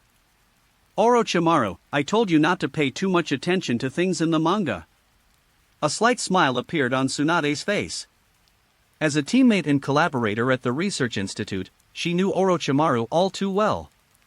They may seem indifferent to everything, but in reality, they care quite a bit about certain things, such as what others think. He is a third-generation disciple. Based on this identity, Orochimaru now longs for the villagers' recognition. If it weren't for the emotional impact of the manga, why would he leave the laboratory and wander the surface? I didn't care. Orochimaru spoke calmly, but a hint of pleasure crept onto his face. At 12 years old, he was not very shrewd. He said he didn't care, but he actually enjoyed the feeling of being liked and recognized. Who didn't dream of becoming Hokage in their childhood? Alright, I still have a few things to do. If you want to go find Matt Day, you'll have to wait a while. Akabane sped up his writing, and to ensure speed, he even multitasked, using puppetry to control two pens simultaneously, quickly drawing two different posters. You're actually working? That's amazing. Let me see what you're doing. Tsunade leaned closer. I haven't been hanging out with Akabane for a while, and I never realized he'd been so diligent. She thought it was a comic, but when she got closer, she realized it was actually a poster that she couldn't quite understand. Requirements, Chunin or above, proficient in various taijutsu techniques. What is this? Tsunade was very confused. It looks like something extraordinary, but why is Akabane making it? Tsunade, you're really way behind the times. Soon, Akabane will be the training instructor for the reserve team, responsible for training graduating genin. Orochimaru walked into the lounge, somewhat gloating. Really? Congratulations! Tsunade understood immediately and walked over with a strange laugh as well. This guy always wants to slack off, but he always ends up being forced to do this and that by the third Hokage in Danzo, which is really interesting to outsiders like them. But using puppetry to control the paintbrush is truly impressive. He made a mental note of it. I hadn't noticed it before, but puppets are indeed a good thing. They can help me avoid getting hurt in some experiments. I'll have to learn how to use them later. Wait a minute, there are still a few words missing. Akabane finished writing quickly. These posters mainly recruit physical training instructors, team leaders, and so on. As for the Genjutsu specialty class, apart from the Uchiha clan, no one in the entire village can rival the Kurama clan in Genjutsu. Moreover, Kurama Itsuki would definitely be happy to send someone. That guy cares a lot about these powers. Moreover, Kurenai Yuhi can come over from time to time to teach these children without any problem. Akabane was calculating, so he didn't actually recruit many people here. Let's go. Akabane stood up. I promised Might Guy a few days ago that I would help him treat his leg injury, so I asked Tsunade to come over. But I didn't expect Orochimaru to follow me all the way. The three of them left the comic book store, attracting a lot of attention on the street, mainly because of Orochimaru, who is now the most looked-back person in Konoha. Speaking of which, the manga version of Orochimaru is actually quite interesting, and Jiraiya, his old age form, looks pretty good too, though he's a bit lewd. Page 195. Tsunade walked along, making sarcastic remarks. She's been doing experiments all by herself lately, with only one guy who regularly brings her half-dead, inactive corpses. She's getting so bored. Don't rush, you'll be on stage soon too. We agreed to use your images, and we won't leave out a single one. Akabane said calmly. If you scribble anything, I'll beat you to death. Tsunade waved her fist. What are women most afraid of? Senescence.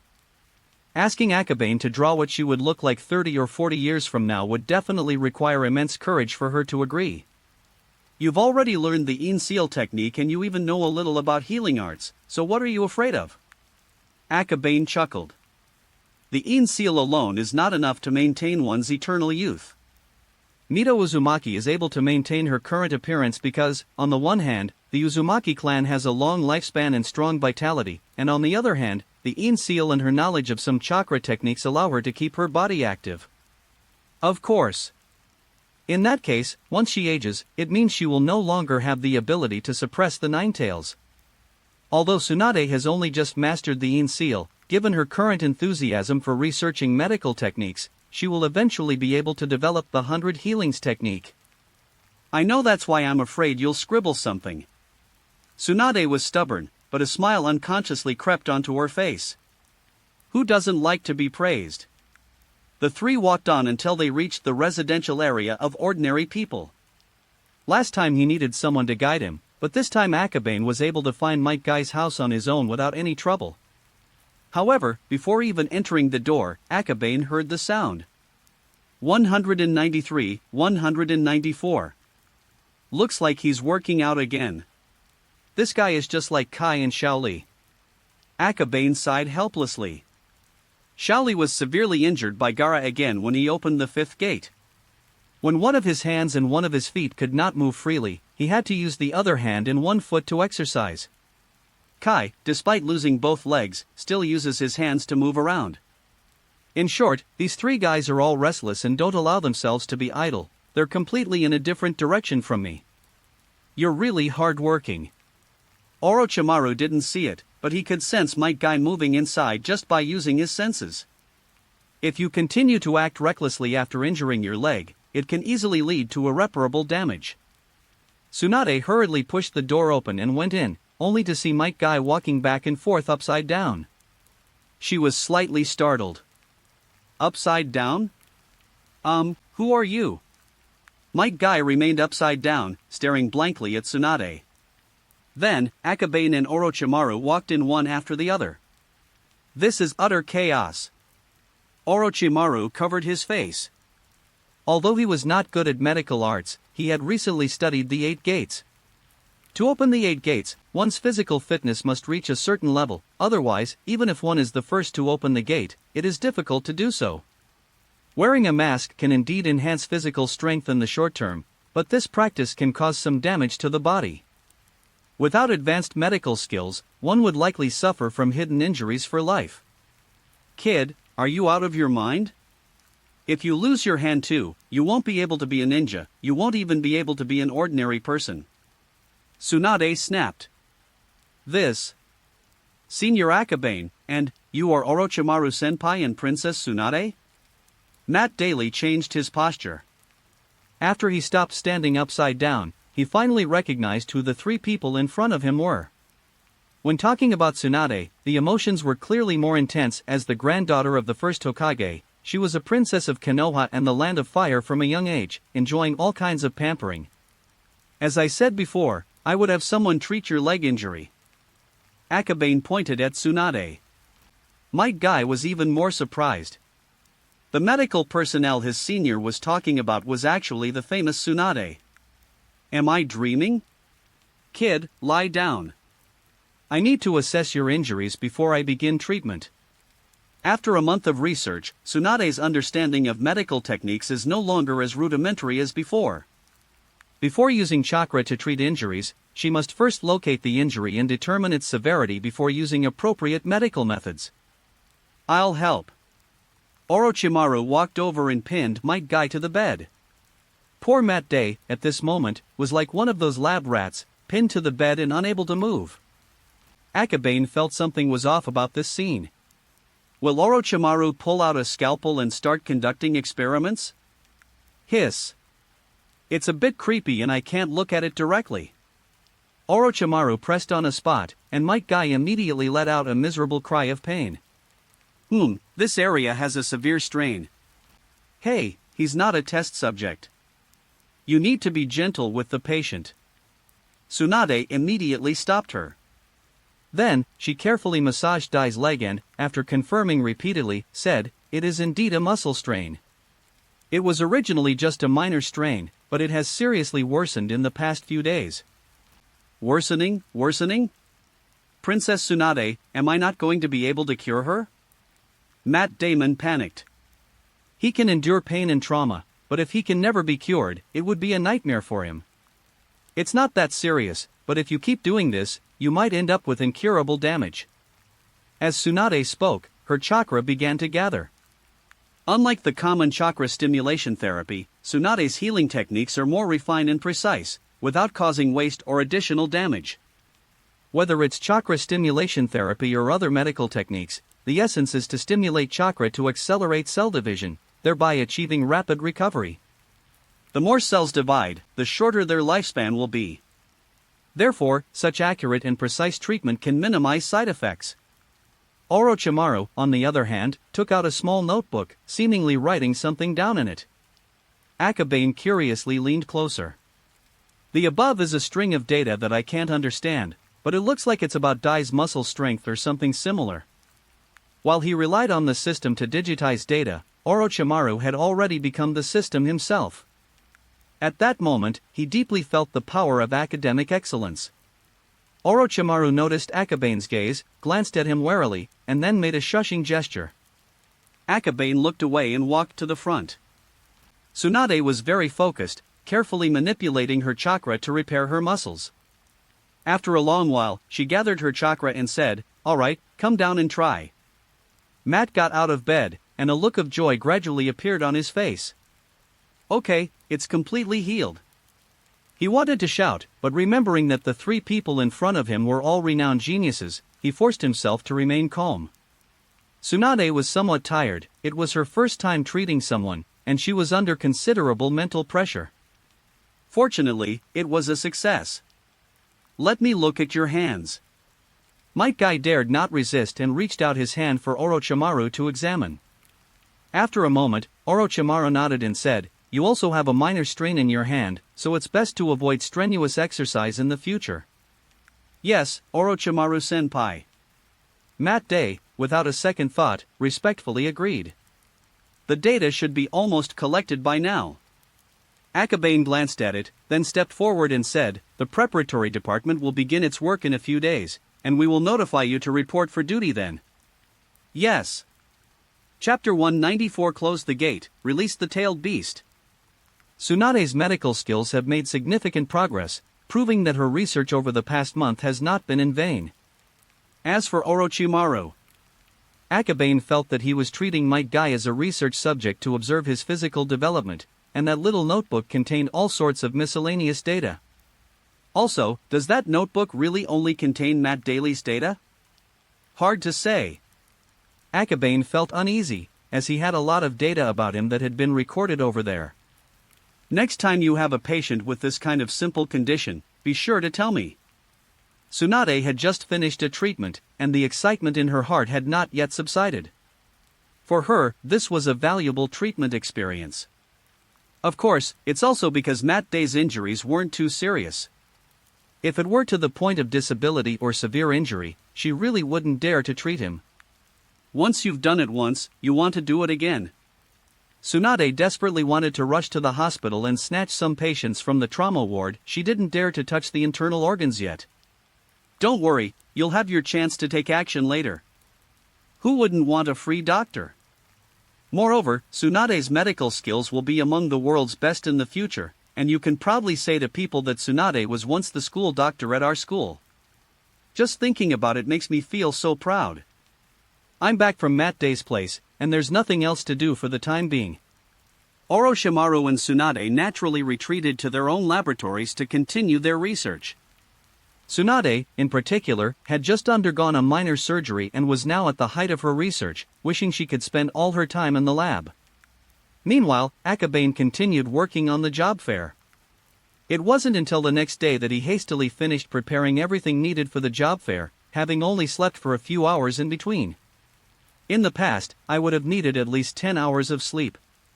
However, after finishing the recruitment advertisements, posters, and other materials, and preparing to take them to the Hokage building for the third Hokage to review, he saw a large notice downstairs. Page 196. The establishment and work of the Ninja Preparation Department will be discussed.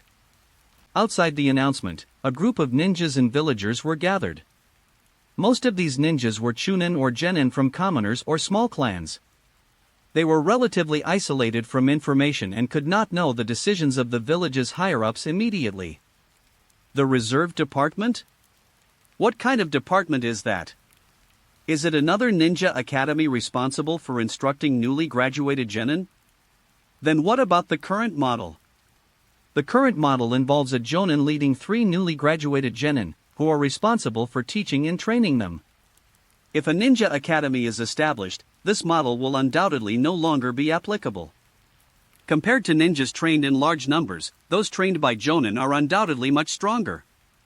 With this in mind, many people have some concerns and disagreements. Others, however, do not quite understand the new policy and are somewhat confused. This is a fantastic advertising opportunity. Akabane pondered for a moment, then walked forward and pinned the advertisement directly onto the bulletin board with 1,000 needles. Then he turned his head and said, "Please be quiet, everyone." Kurama Akabane? The people in the front row were the first to react, glancing at the newly posted notice. It seems that Kurama Akabane's name is on the list of reserve officers. Training mentor. The announcement had only been posted a short time ago, and no one had noticed it before, but now they realized that Kurama Akabane, who was not even 13 years old, was serving as a training instructor. The ordinary villagers didn't know much about Akabane. In their eyes, Akabane was a young genius and a very famous manga artist, but they didn't know about his achievements as a ninja. But ninjas are different. The only ninja to be directly promoted to Special Jonin in the first Chunin exams, the fastest promoted ninja after the war, and also Danzo's disciple. With all these accolades, it seemed like he was perfectly capable of taking on this position, but the Chunin felt uneasy. They felt it wasn't quite right for someone so young to be a training instructor. "I will be in charge of the preparation and recruitment for the reserve department for the time being.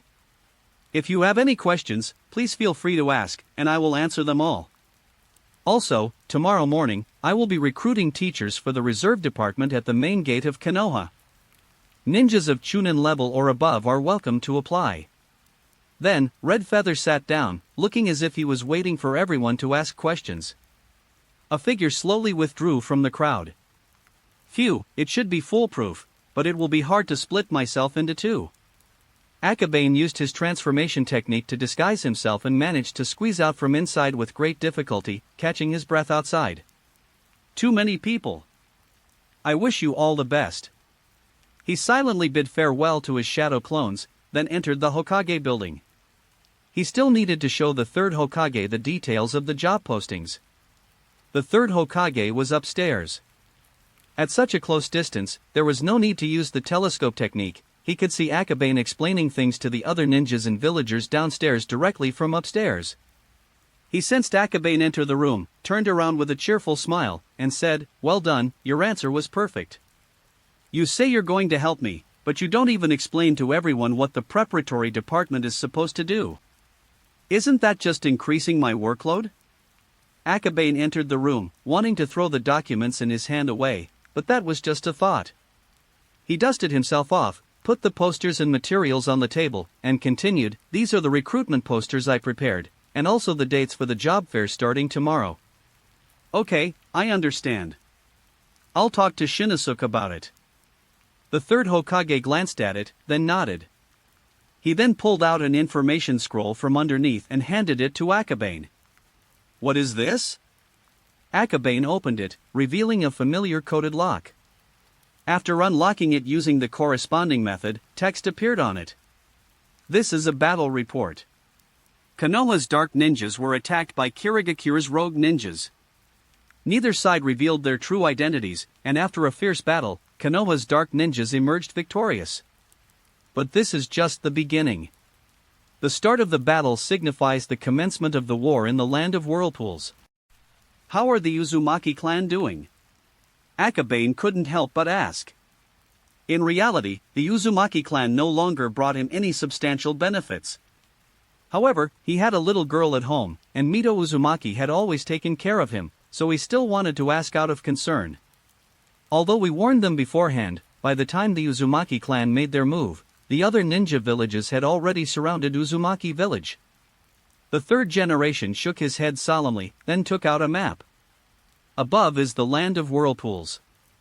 He drew a red line around Wachao village, and then drew several small circles around it. Akabane had been to the land of whirlpools and knew about the situation there. Therefore, upon seeing this picture, he gasped in shock. From the inside out, Uzushio village was surrounded like an iron barrel, not to mention an entire clan. Even a jonin couldn't possibly break through. Unless attacked from both inside and outside, a breach can be created. According to the intelligence sent back from Uzushio village, the Cloud village, Mist village, Iwa village, and Rain village are all involved. No one in the entire ninja world wants Uzushio village to continue to live. The third generation sighed softly, then took out another report. Akabane took it and glanced at it. The Sand Village mobilized, with Tsunako personally leading the team from the land of wind into the land of rivers.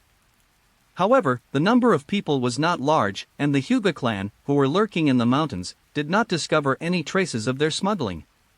It's probably just a test. Yes, if we're not prepared, they'll reach into the land of rivers and pluck a piece of flesh from it.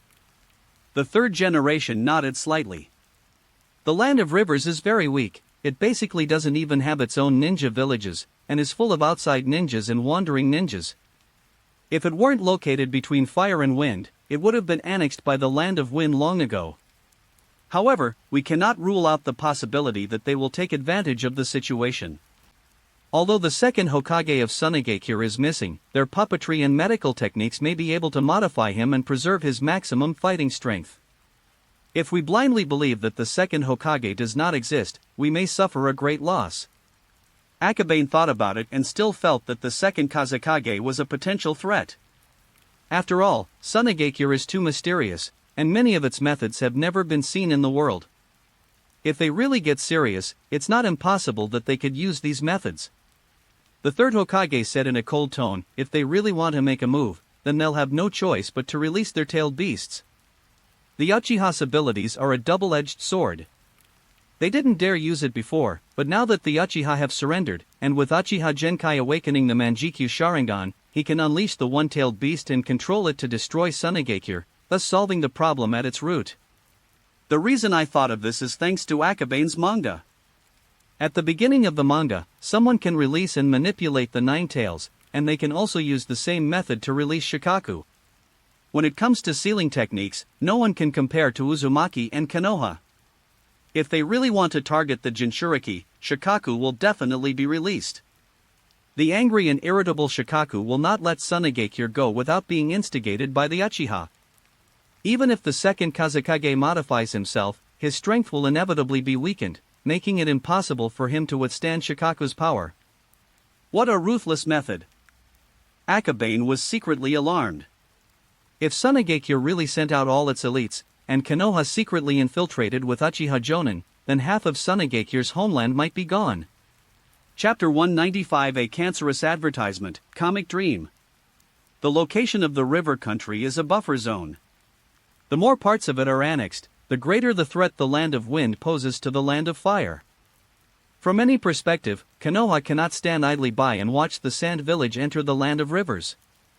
If the opponent really sends out all their elite troops, then we can only release Shoha to relieve the siege of Wei and rescue Zhao.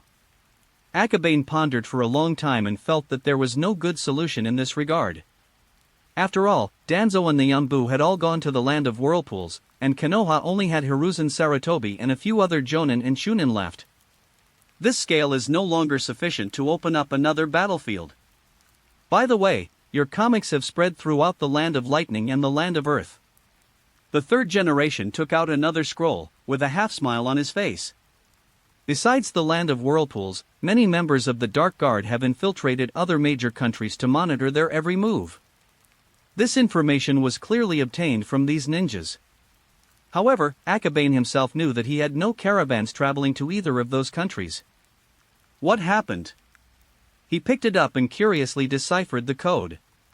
For a moment, he looked somewhat embarrassed. The book Kaiheim is extremely popular in the Land of Lightning and the Land of Earth, to the point that it's hard to find a copy. Yes. It's not One Piece or Naruto, but Kaiheim Musen. Akabane was a little annoyed. After reading it, he put it down and stubbornly said, "This was drawn by an author named Shinosuke. It has nothing to do with me." All right. The third generation chuckled and put away all the scrolls containing the information. He had a specific purpose in telling Akabane these things. In Konoha, the strongest sealing technique belongs to Mito Uzumaki. Apart from her, some Jonin know a little bit of it, but they are not proficient. Originally, the third generation wouldn't have targeted him, but the Uzumaki clan gave Akabane a scroll of sealing techniques, so theoretically, Akabane has the potential to learn all the sealing techniques. Meanwhile, recently, Uzumaki Kiyotsuki has been learning sealing techniques. In dire circumstances, he might request Akabane or Uzumaki Saigetsu to join the team and infiltrate Sunigakure to release Shikaku from the Jinchuriki. Akabane was fully aware of this. When it comes to major events like war and village affairs, the three generations are never the type to chat about everyday matters. He walked out of the office building with a heavy heart. War inevitably involves sacrifices, but when it comes to yourself, the feeling is completely different. Hopefully, Sunigakure won't be that stupid, and I need to save up some points. Akabane admitted that he was lazy and afraid of death, but if he had to send Uzumaki Saigetsu, he would rather go himself. At least he was 60 or 70% sure he could escape alive. As I came out of the Hokage building, the small open space in front of the bulletin board was packed with people in 3 concentric circles. Many people have reservations about him becoming a mentor at such a young age, but Akabane's level is undeniable. Even with the word special in front of him, he is still a Jonin. Therefore, even with so many people surrounding them, the overall order remained intact. Furthermore, everyone is very curious and enthusiastic. After all, with the reserve team replacing the Jonin leadership system, there are many questions that everyone is eager to understand, so as not to affect their children's future prospects. The Shadow Clone patiently answered and explained some questions about the preparatory department, as well as questions about the job fair, which was quite responsible. After listening for a while, Akabane secretly gave the clone a thumbs up. Then he left. With one clone handling the work, there was one less person to do the daily drawing, so Akabane had to return to the manga shop and take on the hard work of drawing. However, before that, he needed to inform these friends of the specific time of the job fair. Should we walk or find a vehicle to get around? Akabane pondered for a long time, and the image of Weaving Dream flashed through his mind. Page 197. It's been a long time since I summoned it. I wonder how that guy is doing in his cultivation, and whether he has mastered the secret techniques of the Dream Eater clan. He bit his finger, a form of psychic magic. The spell was activated, a cloud of smoke filled the air, and then the familiar little dream beast appeared before them. Wah, Akabane-sama, manga fans, I've missed you all so much. Dreamweaver was summoned, and after sensing its surroundings, it ran out of the lounge like a madman and plunged into a pile of comics. At that moment, it seemed as if it had run into a gold mine, its eyes completely mesmerized. Brother Yunlang, please give me some comics I haven't read before, comics that haven't been updated in so long, I'm dying to read them. Akabane chased out. The little taper hopped and skipped with incredible agility. Whether his professional skills have improved is unknown, but this little guy's physical fitness has obviously improved significantly. Good thing. He felt somewhat relieved, at least the wait hadn't been in vain. Young master, this is. You pick out a whole set and let it choose for itself. Akabane smiled. Kurama Unro had no choice but to bring out a whole set of Naruto and One Piece characters, and even Jiraiya's Ica Desert series. The little taper was overjoyed and immediately collected them all. You took them all? Of course, many people in my clan want to see it. Before, Lord Akabane didn't summon me, which caused me to be blamed by the clan. They thought I was being lazy and not training, sob. Little Dreamweaver was extremely aggrieved. A bunch of elders, having no more comics to read, were taking their anger out on her, which was completely unreasonable. Akabane had no sympathy whatsoever. In fact, he even wanted to give a thumbs up to the elders of the Dream Eater clan. However, the image of the Slug Immortal's aversion to the Dream Eater suddenly flashed into his mind, so he pondered for a moment and asked, "Do you know about the three great holy lands? Mount Mayaboku, Ryuchi Cave, Shikatsu Forest?" DDCMS was reading a comic book when she heard Akabane ask a question, and immediately answered it without hesitation. Come, let's go inside and talk.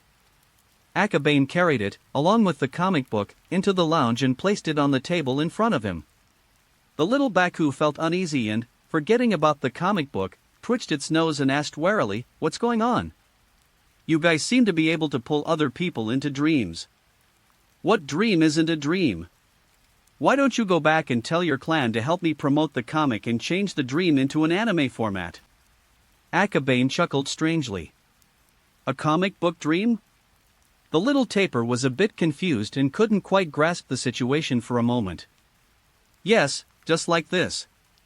Akabane quickly drew a few pages, then activated illusion magic, pulling Dreamweaver into the illusion. Within the illusion, the storyline unfolds with comic book characters, and in front of Dreamweaver lies a newly drawn comic book. It is clearly written above. Naruto, by Kurama Akabane. Dreamweaver flipped through the book, which was almost indistinguishable from a real comic book. Somewhat surprised, it said, "This works? But what's the point of sharing comics with those toads and snakes? Hee, don't share everything, like this." Akabane's illusion continues, depicting the Nine-Tails calamity upon Konoha, a scene mirrored in the manga. But the next second, when Naruto was born and the scene shifted to Naruto graffitiing the Hokage statue, the images in the comic and the illusion froze simultaneously. Gone? The little taper paused for a moment, then pondered carefully and immediately understood. By deliberately getting stuck in the plot, if the other party becomes curious, they will inevitably collect the comics, otherwise they will not be able to know what happens next. The dream beast should be even more disgusting by intermittently releasing comic dream sequences. Those who are not interested will go crazy, and those who are interested will go crazy as well. What a cancer!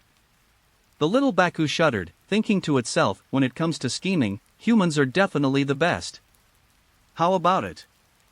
Akabane chuckled. But if we do that, what will happen to the reputation of our clan? Little Dream Eater was conflicted. The method was good. The greater the emotional fluctuation of the target, the more spiritual energy they could steal. But wouldn't doing this attract too much hatred? Akabane chuckled coldly. I only made a contract with a summon beast that is good at dreams, and the slug sage hates me so much. Do you Dream Baku clan even have a reputation among summon beasts? Even beasts need to know their place. Little Dream Eater obviously knew this too, so it coughed lightly to ease the awkwardness and then said, I'll talk to the adults in the tribe and see what they do. Just convey the message. Akabane didn't mind at all. In any case, it won't have a significant impact on the Dream Eater clan, and I imagine those Dream Eaters will agree. Afterward, he waited until Jiming finished reading a book before asking, How's your cultivation going lately? I've learned quite a few secret techniques, so I won't be so embarrassed this time. We are full of confidence in our dreams. Its mental strength hasn't improved much, but after learning that secret technique, it can borrow mental strength from its contractors. It sensed an extremely strong spiritual power from Akabane, which was more than enough to sustain various techniques. Your spells can be used remotely, right? As long as it can be sensed. Little Dream Eater added a sentence to prevent Akabane from overestimating its abilities. Very good, I sense it. Please help me make the contact. The little tapir slapped its two hooves together, seemingly unleashing some kind of secret technique. Follow. Akabane felt that his spirit was connected with it, and the scenes he perceived were also shared by it. Who is the target? Little Momo was full of confidence. With a thought, Akabane marked all the people he needed to contact. No problem. The little Baku mobilized its chakra and began creating dreams. Before long, the dream unfolded, but Akabane sensed something was wrong. His mental energy rapidly decreased, dropping by nearly 20%. He quickly shouted, Save energy. I just need to contact them, I don't need too many images. Oh. The little tapir quickly changed its strategy. Akabane then felt that his energy consumption had decreased significantly. In the end, he had used up about 25% of his energy to complete the construction of the dream. At the same time, he himself appeared in the dream. To conserve chakra, the dream is completely blank. Everyone appeared one after another, and was stunned for a moment when they saw this scene. Don't be afraid, this is from my summoning beast's dream. As I mentioned before, the Genin Association is an internal Genin organization of the Reserve Department. Tomorrow morning, our Reserve Department's recruitment fair will be held at the main gate of Konoha. If you have time, please come to the main gate of Konoha to help the Reserve Department. Akabane speaks quickly. He had already told them beforehand, so this time he only needed to inform them of the specific time and place, without going into too much detail. Understood. After everyone answered, Akabane hurriedly ordered Baku to cut the connection. Chapter 196 Art knows no race. The consumption is too great. Akabane took a few breaths. Just a few seconds of internet connection had consumed nearly 30% of his mental energy. At this rate, when will a local area network be built? Headache. However, after thinking for a moment, he suddenly realized that something was wrong. Don't dream beasts feed on spiritual energy? Can they draw power from others in dreams? Logically, the absorbed spiritual energy should be reinvested to maintain the dream's energy consumption, but this time it's all depleting my own. He figured out the reason and immediately looked fiercely at the little guy, asking, Did you use all my spiritual power and even consume all of it yourself? Well, of course not, you've misunderstood. The little tapir's eyes darted around nervously, clearly showing its guilty conscience. I knew it, you must have pocketed the kickbacks all by yourself, otherwise how could the consumption be so high? Akabane raised an eyebrow and closed the comic book he was reading. Little Dream Eater knew it had done something wrong, so it sat on the table cowering, looking utterly pitiful. But this is a disguise. This guy is very shrewd, he's got a lot on his sleeve. If we don't teach him a lesson, our plans for the local area network and virtual network will be delayed indefinitely. He sat down and said, "If you do this again, will the comics stop being published? You just know how to threaten me with this." Little Baku pressed down on the comics, afraid that Akabane would snatch them away. After exchanging a glance with Akabane, it knew that its young master was not joking. So it gave in. "I know, I was just a little greedy. Besides, eating more will help me grow faster." "Alright, you'll have food to eat normally, but you can't do this during battles or when casting spells." Akabane patted its head. Mental energy depletion can be recovered. With his mental strength, feeding it a little bit each time shouldn't be a problem. "Really?" Little Baku was overjoyed and immediately jumped up to rub against Akabane's hand. Then, it sat down happily and continued reading its comics. "It hasn't been released for a long time, and I've accumulated a huge pile of comics that I can't keep up with reading." "Alright, you can go back now. If you want to take a set of the comics, just ask Brother Yunlang for it. I'm very busy here." Akabane rubbed his temples wearily. Having expended so much mental energy, the shadow clone might not be able to withstand the fatigue upon its return. But at least the local area network was activated for a while, even if it only lasted a few seconds. Hopefully he can last longer next time. If this guy hadn't been taking kickbacks, he definitely wouldn't have expended so much energy. Akabane silently complained to himself. The more people there are, the greater the energy expenditure, but at the same time, the more mental energy is gained. Page 198. In a sense, it can be said that by acquiring the other party's spiritual energy, one can minimize one's own consumption. The premise is that the beast does not take kickbacks. He sighed softly. Although he had already warned him once, the more he thought about it, the more unreliable it seemed.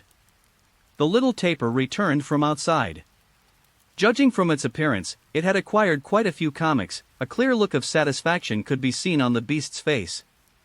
"Don't forget to tell your people about me." Akabane gave a special reminder. This little creature is highly intelligent, but some of its personality traits are really difficult to handle. I have to give it repeated instructions. I know. By the way, when you update, be sure to summon me again." The little taper was reluctant to leave. This comic book store is like a treasure trove to it. There are endless comics to read here, and it would be so wonderful to live here forever. Unfortunately not. Bang! With a sound, it returned to the location of the Dream Eater clan through a spell. "Young master, your Dream Eater took away 10 sets. Did it really need that many?" Kurama Yunling took stock of the items and couldn't help but feel a pang of heartache. "I thought that guy wouldn't be able to take much, but who would have thought that the other party knew ninjutsu and just opened his mouth and ate it all? Only 10 sets, that's only 20 or 30,000 taels of silver, don't be so stingy." Akabane admonished. Although they're all free, the Dream Eaters can contribute a lot of points just by reading them once. Plus, they can use Comic Dream to post toxic ads, making it a surefire way to make money. I wonder how many summoned creatures will be interested in comics. Forget it, I won't think about it anymore. I need to finish updating the manga first. I have to draw today's One Piece manga myself, and if I don't start now, it might be too late. On Mount Mayaboku, Jiraiya would study the Kaihan manga during his spare time from his training. He has borrowed it for 3 days. For the past 3 days, he has been studying its advantages and mastering its most essential aspects. It's very difficult, but fortunately I've made some progress recently. What's the point of you studying such boring things all day? A large toad hopped over, a freshly caught insect still curled on its tongue. Bunta, this is the most supreme art of mankind. Oh, I forgot, you are a toad, you wouldn't understand our human art? Jiraiya looked like a lonely master. Gamma Bunta glanced at it disdainfully and said, "It's better not to understand things like this."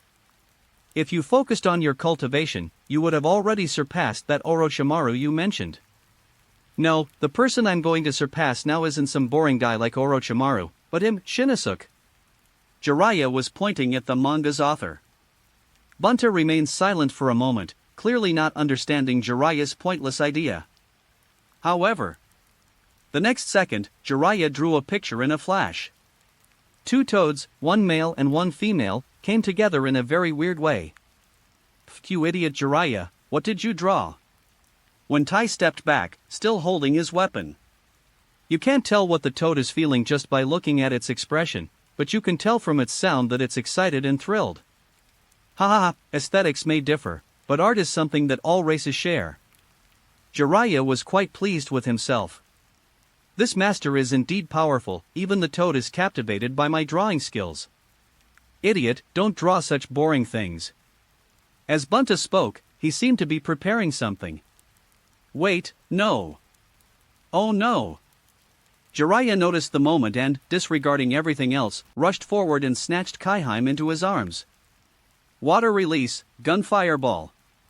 A large mouthful of saliva shattered the drawing paper into powder. He quickly checked the book in his arms and only breathed a sigh of relief after confirming that there was no damage. Thankfully it's not broken. When Tai, leaning on his knife and smoking, was squatting down in a very gangster-like manner. "TCH, we're already this kind of relationship, why are you pretending to be so serious?" Jiraiya muttered to himself as he carefully put the manga away. Gamma Bunta's visit meant that the painful training period was about to begin again. Complete your ninjutsu training first. Okay, I get it. Jiraiya sighed and began training in the nature transformation of fire-style chakra. Bunta squatted down to the side. Jiraiya is still far from being a match for Gamma Bunta, which is why Fukasaku dared to entrust Gamma Bunta with the responsibility of supervising Jiraiya's training alone. Otherwise, given Jiraiya's carefree personality, if he were to train alone, he'd probably end up back at some bathhouse in Konoha half an hour later. Longdi Cave. Princess Ichikishima lay in her residence, entering a state of hibernation as usual. However, at this moment, she entered a strange dream.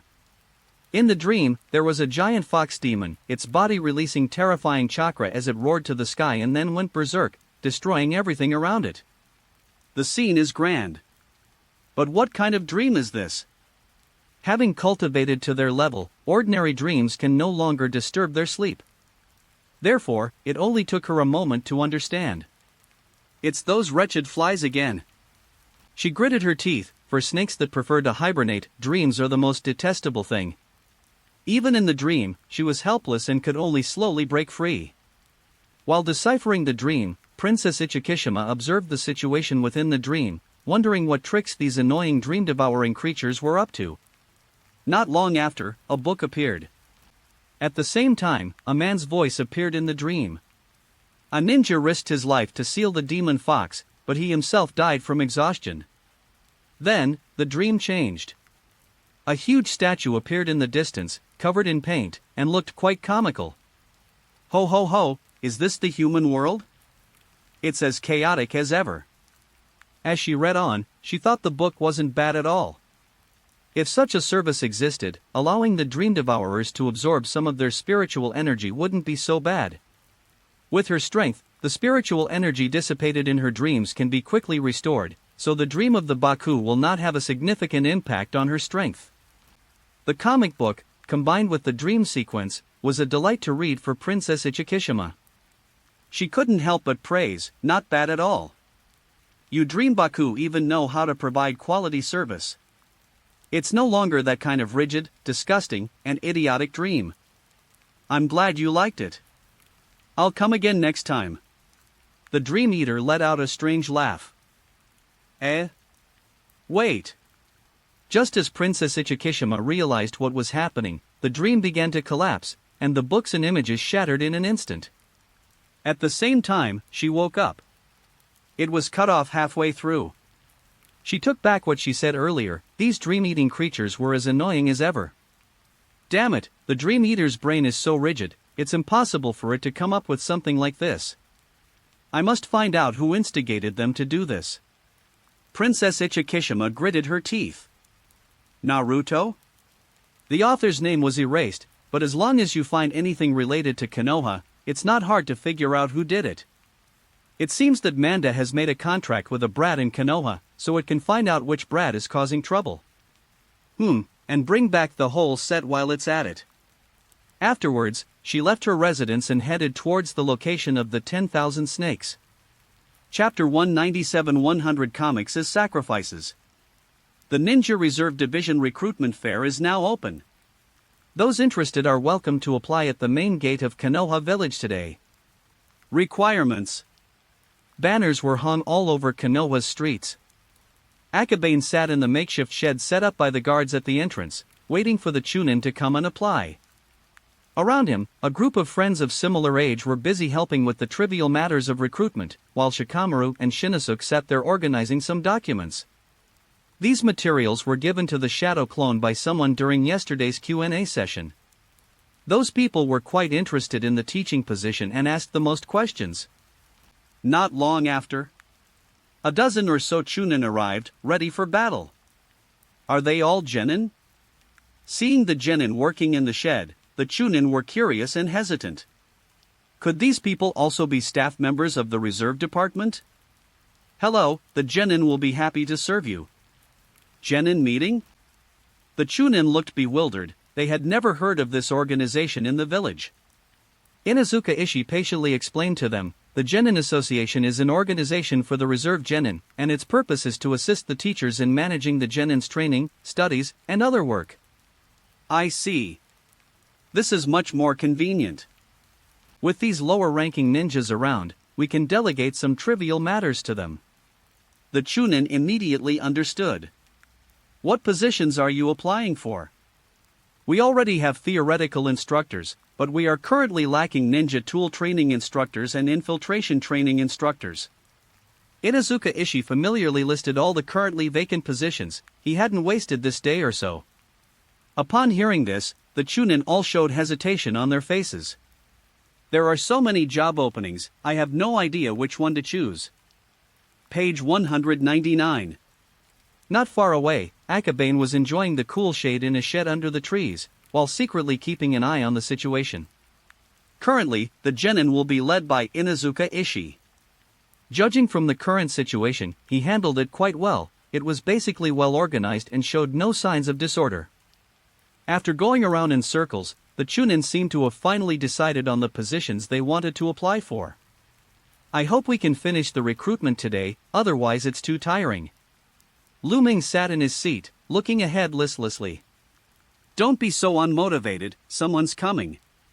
Akabane nudged him, then adjusted his posture and waited for the man to come over.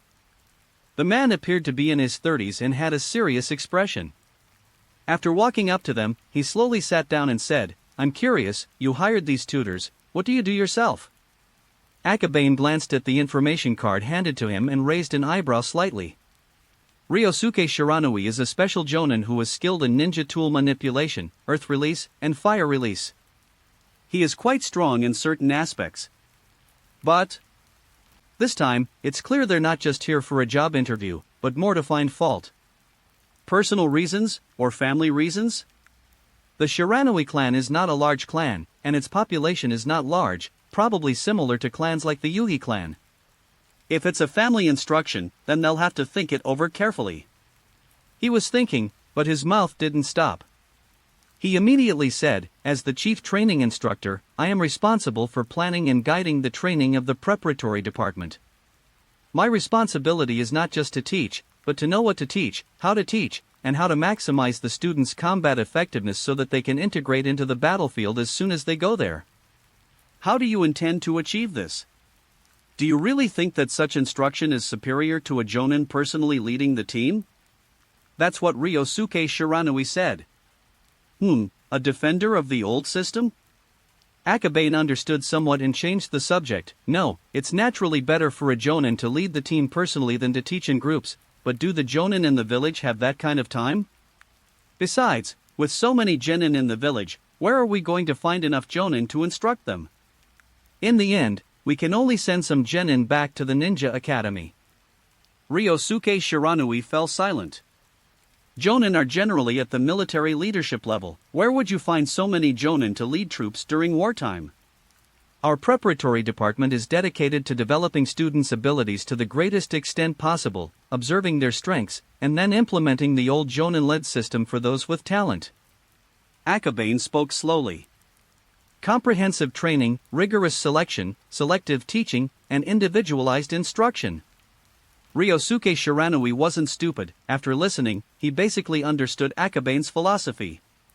To be honest, the purpose of the preparatory department is not to train elites such as special jonin or jonin, but to quantitatively train shunin and genin. This may seem useless to these clan disciples, but many commoners who were originally unable to advance due to their lack of talent may be able to advance from genin to chunin through the school's training. The chunin level is the true backbone of the war. Ryosuke Shiranui remained silent for a long time before finally kneeling down and bowing deeply in apology. I am very sorry that I questioned your and the village's decisions. I wonder if I have the honor of becoming the ninja tool instructor of the preparatory department. Normally, screening and competition are required. Akabane hesitated.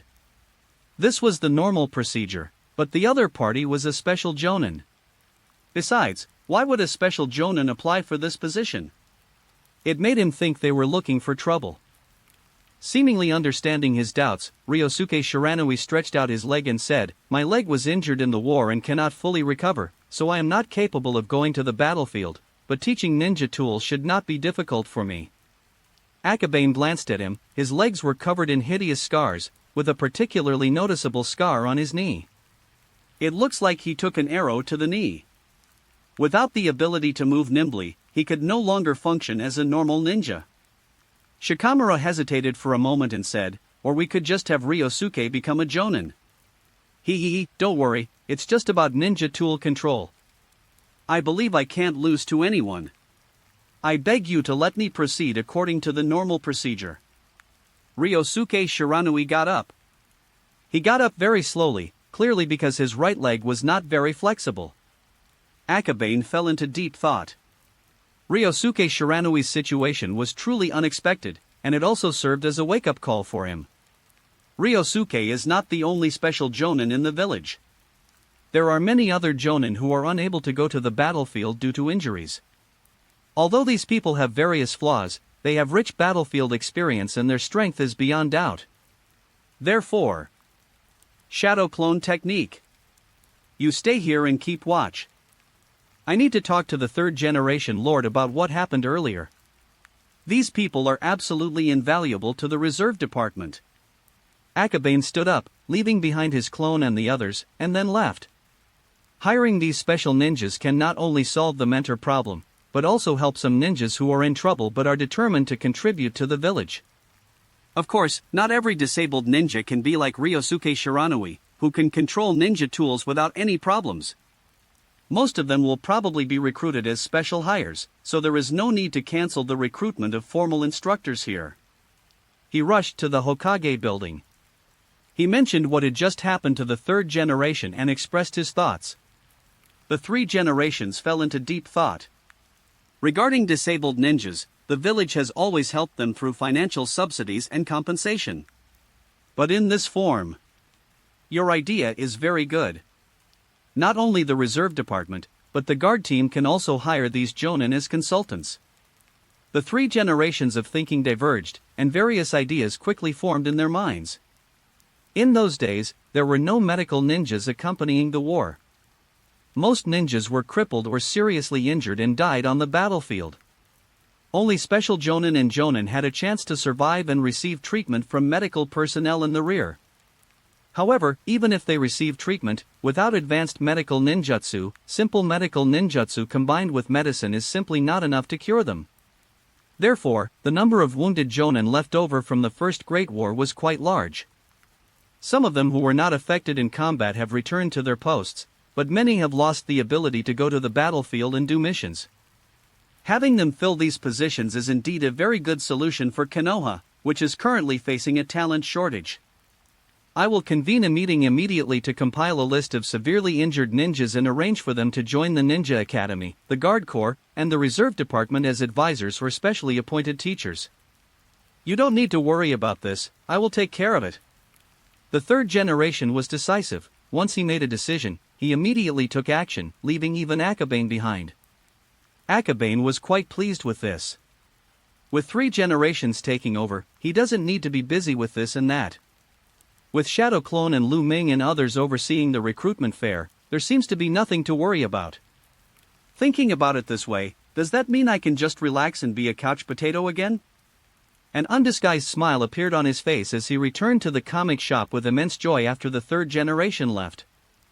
Young master, you're not. He, I'm a shadow clone, I came back to draw comics. Akabane said with a chuckle. It turned out to be the case. Kurama Unro nodded knowingly, not taking it to heart, and continued organizing the comics. Judging from his expression, he seems to be looking for some old comics. What are you doing? Orochimaru sent someone over, saying he needs 5 sets of manga. He's very busy right now, so he asked me to send them to him. After searching for a while, Anma Yunlang finally found a copy of the first volume that he had kept hidden away before. 5 sets? Akabane paused for a moment, then his eyes lit up. The Baku had gotten their hands on the manga and were getting to work. I'll deliver it, you don't even know where he is. Akabane took it. I'll go ask them what happened. Kurama Yunlang was shocked. Was this the young master's clone? How could it be so different from the original? It was so diligent that it even took on errand-running jobs. He blankly handed him the 5 sets of comics, which Akabane took and immediately headed to Orochimaru's laboratory. The Research Institute has already started renovations and is expected to open together with the preparatory department. In the meantime, Orochimaru will have to work in the Umbu's laboratory. However, Danzo has already left, and Abure Moton is currently in charge of the entire Umbu, so there is no need to feel any pressure going in. Found the lab. Orochimaru had just finished his research and was sitting there talking to a snake. Orochimaru, I've delivered the manga. Akabane went in and put down the 5 sets of comics. The little snake glanced at Akabane, then at the comics on the table, and nodded in satisfaction, saying, "Very good, Lord Mandate is very satisfied with your offering." After it finished speaking, it swallowed the comic book whole and used a spell to return to the hidden village of Ryuchi Cave. A sacrifice to 10,000 snakes? Akabane paused for a moment, then remembered a setting. Orochimaru always has to offer a certain sacrifice when summoning Manda, but after the rise of Ryuchi Cave in the manga, could it be that? Orochimaru, this time you'll have to offer 100 manga copies as a sacrifice, or I'll eat you. It feels very familiar. Orochimaru sighed softly, and after the snake left, he said with a pained expression, "Manda has been acting strangely for some reason. This morning, they suddenly sent someone to say they want 5 sets of manga as a sacrifice. Of course, it's because of the Baku, a mythical creature." Akabane thought secretly in his heart. However, he still felt it was very incongruous. How could such a large manga character see such a small comic book scene? Furthermore, these 5 sets.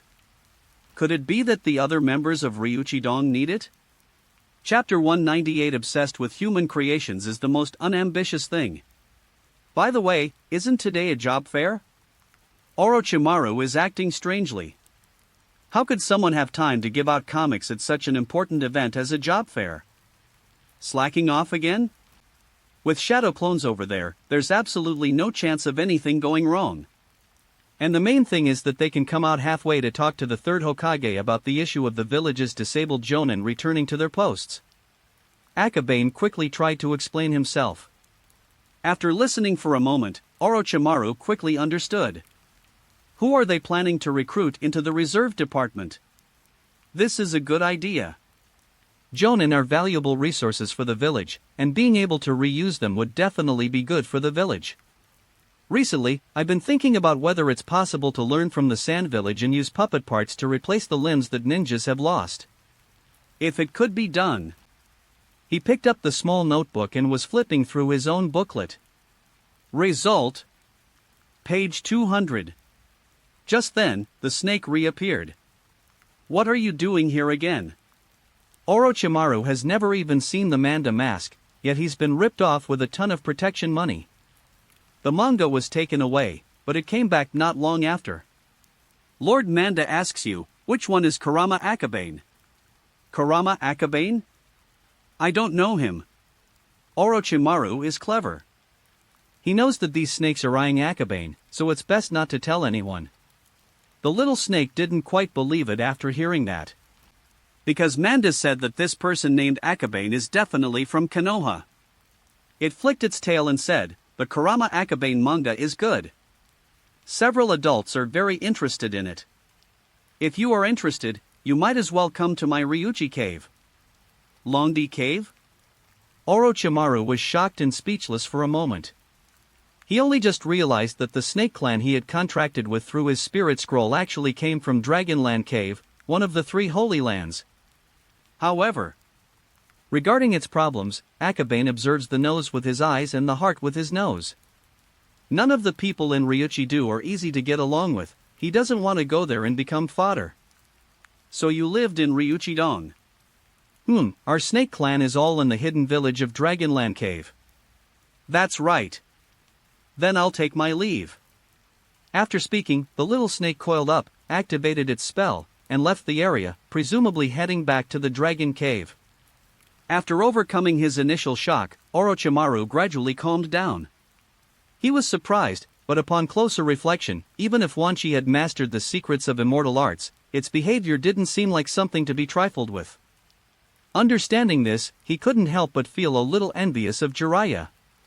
To be able to enter Mount Mayaboku and obtain the Toad Clan's summoning scroll with a simple summoning technique, this seems like a privilege reserved for the chosen ones. Hey! Orochimaru sighed helplessly, realizing that supernatural powers could not overcome fate. In contrast, Akabane had no intention of going to Ryuchi Cave.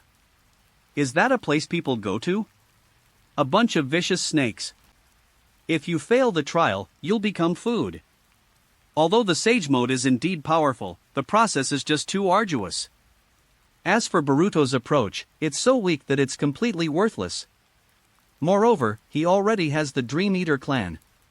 He doesn't know the exact strength of the Dream Eater clan, but judging from their notoriety, they must be quite powerful. Of course. Don't count on them for a direct confrontation. Even Danzo's summoned beasts have bodies as fragile as paper. Akabane had a complete plan for utilizing the Dream Eater clan. By the way, you just said you wanted to emulate Sunagake here? Yes, puppet making can also be used to modify the human body. I wrote this topic down when I saw your manga before, but I haven't had time to research it. If we can figure it out, I think some of the Jonin in the village will be able to return to the battlefield. Orochimaru opened the booklet and then showed the contents of that page to Akabane. Patterns for the manufacture of various prosthetics. In his theoretical diary below, Orochimaru wrote about the possibility of using puppets to replace human limbs and thus reduce disability rates. Orochimaru noticed Akabane's gaze and explained, Tsunade's medical skills are quite good, so I think this plan is unnecessary. However, it shouldn't be too difficult to modify the limb-impaired Jonin in the village. We can give it a try, starting with large wild animals. Prosthetic technology. The success rate is beyond doubt. This thing is not dangerous, since it doesn't involve direct surgery on the body, but rather because their bodies are already missing this part. However, the only thing to consider is how to implement the prosthetic hand gesture technique if the arm is missing. This topic is very difficult. Orochimaru had clearly considered this as well. After a moment of contemplation, he said, for now, let's focus on creating the puppet limbs first, and then we can consider the issue of ninjutsu. Then please. Having satisfied his curiosity, and seeing that the other person was about to get back to work, Akabane wisely chose to take his leave. Next door, Tsunade isn't in the lab. Everyone's busy. Compared to this, I feel like I'm a total couch potato. I was supposed to be recruiting today, but I left it to my clone and it just ran away on its own. I feel so guilty. Never mind, I'll go back to drawing. Most of the Ambu went to the land of whirlpools. His points have been increasing very slowly recently. It took him a day or two to accumulate just over 1,000 points. If I stop updating again, I'm afraid I'll get even fewer points. In Longdi Cave. Princess Ichikishima held the comic book and turned the pages with great interest. You're actually interested in human things. Although it depicts the boring struggles of humans, it's actually quite interesting to look at. That kid named Orochimaru is being naughty. Next time, I'll call him to Ryuchi Cave and give him a good beating. She stuck out her tongue, and her face suddenly transformed into that of a snake demon, ferocious and terrifying. Tianqin Shinji said calmly, even Wanchi couldn't fully master the power of immortal arts, let alone that kid. Unless he finds it himself, he doesn't even have the qualifications to come to Longdi Cave. Don't say that. Manda wouldn't choose such a stupid partner. Princess Ichikishima tumbled through the air while holding a comic book. Manda was also invaded in his dream by the Baku, but by nature, he had no interest in these comics at all. If it weren't for Princess Ichikishima and the others, he wouldn't have bothered to give Orochimaru such a shameful order. Who can say for sure? That Wanchi guy seems pretty indiscriminate in his hunger. Princess Ichikiri pursed her lips. The snakes in Ryuchi Cave have varying statuses and strengths, with the white snake immortal being the highest. The three snake princesses, who are in charge of the trials, have cultivated immortal power and transformed into human form, second only to the white snake immortal. As for the 10,000 snakes, among ordinary snakes, its strength is indeed very powerful. Princess Ichikishima in her lowly form flips through the pages. She has no interest in the Sharingan, Zabuza, or Haku, she's just casually browsing until Orochimaru appears in the manga.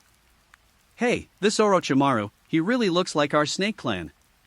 Princess Ichikishima teleported instantly to Princess Tashin's side and showed her the manga. Princess Tianqin glanced at it. Judging by his appearance, he fits the snake race's aesthetic standards quite well, it's just a pity he's human. She looked away and said, it's pointless to be obsessed with human creations. I heard there are other manga in Konoha. Maybe Orochimaru can sacrifice some more next time. What a hassle, we'll have to go through Manda. Why isn't that Akabane my summoning blood partner? That way I could just summon him to Ryuchi Cave and have him draw manga for me all the time, without having to go through these methods. Princess Ichikishima sighed with regret. Once a psychic blood pact is formed, it is very difficult to change unless the other party's blood pact partner is killed. However, although the Dream Eaters are not strong in direct combat, they have a variety of harassment methods and their dwellings are difficult to find. For the time being, even the White Snake Immortal has not been able to find the location of the Dream Eater clan. Just forget it. Looking at the comic book that's only half finished, I'm a little reluctant to finish it. If I finish it, I'll just have to go back to my boring hibernation life. After finishing reading a book, she glanced around and realized that Princess Tianqin had already left. TCH, acting like I'm the only one who likes it. You make it sound so disdainful, but you still took the comics away. Princess Ichikishima thought to herself. 4 out of the 5 comic sets were taken here. The other 3 kept saying they weren't good, but the other 3 sets were still taken away. Are you suggesting we just take them one by one and eat them without even looking at them? Don't be ridiculous. She flicked her tongue as she continued flipping through the comics. The little creature was indeed quite good at passing the time. Unfortunately. Before long, he had finished reading all of the dozen or so comic books. I didn't feel anything about the plot, my only thought was that it was too short, I only watched a short while before stopping. She lay down listlessly. In the past, she would just go to sleep and ignore everything else, since snakes enjoy both hibernation and sleeping. But it's different now. Having experienced the entertainment of the human world, the 1,000-year-old life of sleeping was no longer enough for her. Even if Wanchi gets some more, it's still not enough. Soon, Orochimaru received another message from Manda. You want comics too? He was going crazy. How could the Snake Clan, which was perfectly fine, suddenly become like this? Such a big snake has no hands, how can it be opened in a small comic book? Does it mean a bunch of snakes lick it with their tongues? Besides, doing it 2 or 3 times a day is too frequent. Who can withstand this? No way. He had no choice but to personally go to the comic book store. This time, he bought a copy of every manga available at Akabane's manga shop, regardless of what kind of manga it was. He then used a summoning technique to summon the snake that acted as the messenger and had it deliver the message to Manda. There has been no movement for a long time this time. Orochimaru's temper subsided, and after calming down, he prepared to return to continue his research. Akabane felt very sorry for her and didn't even dare to come out to comfort her. After all, this whole thing was ultimately caused by me letting Baku advertise my dreams. Although I don't know who has taken a liking to comics, there are only a few people who can make Manda speak. Can't be bothered. He was only glad that he hadn't believed Orochimaru's evil deeds and signed that summoning contract, otherwise there was a 90% chance he would have been directly summoned to Ryuchi Cave and become a complete tool in the manga. That ending would be too tragic, a fate worse than death. I'm sorry, Orochimaru. I'll come up with a few more ideas for you later. I'm sorry about this. Akabane silently apologized in his heart. He had just finished drawing 3 chapters of One Piece and was about to take a break when Jiraiya arrived in the same hurry. Brother Yunlang, give me 10 sets of Naruto manga. Chapter 199 Jiraiya's Public Execution. Kurama Unro asked with a smile, Jiraiya, where is my copy of Kaiheim?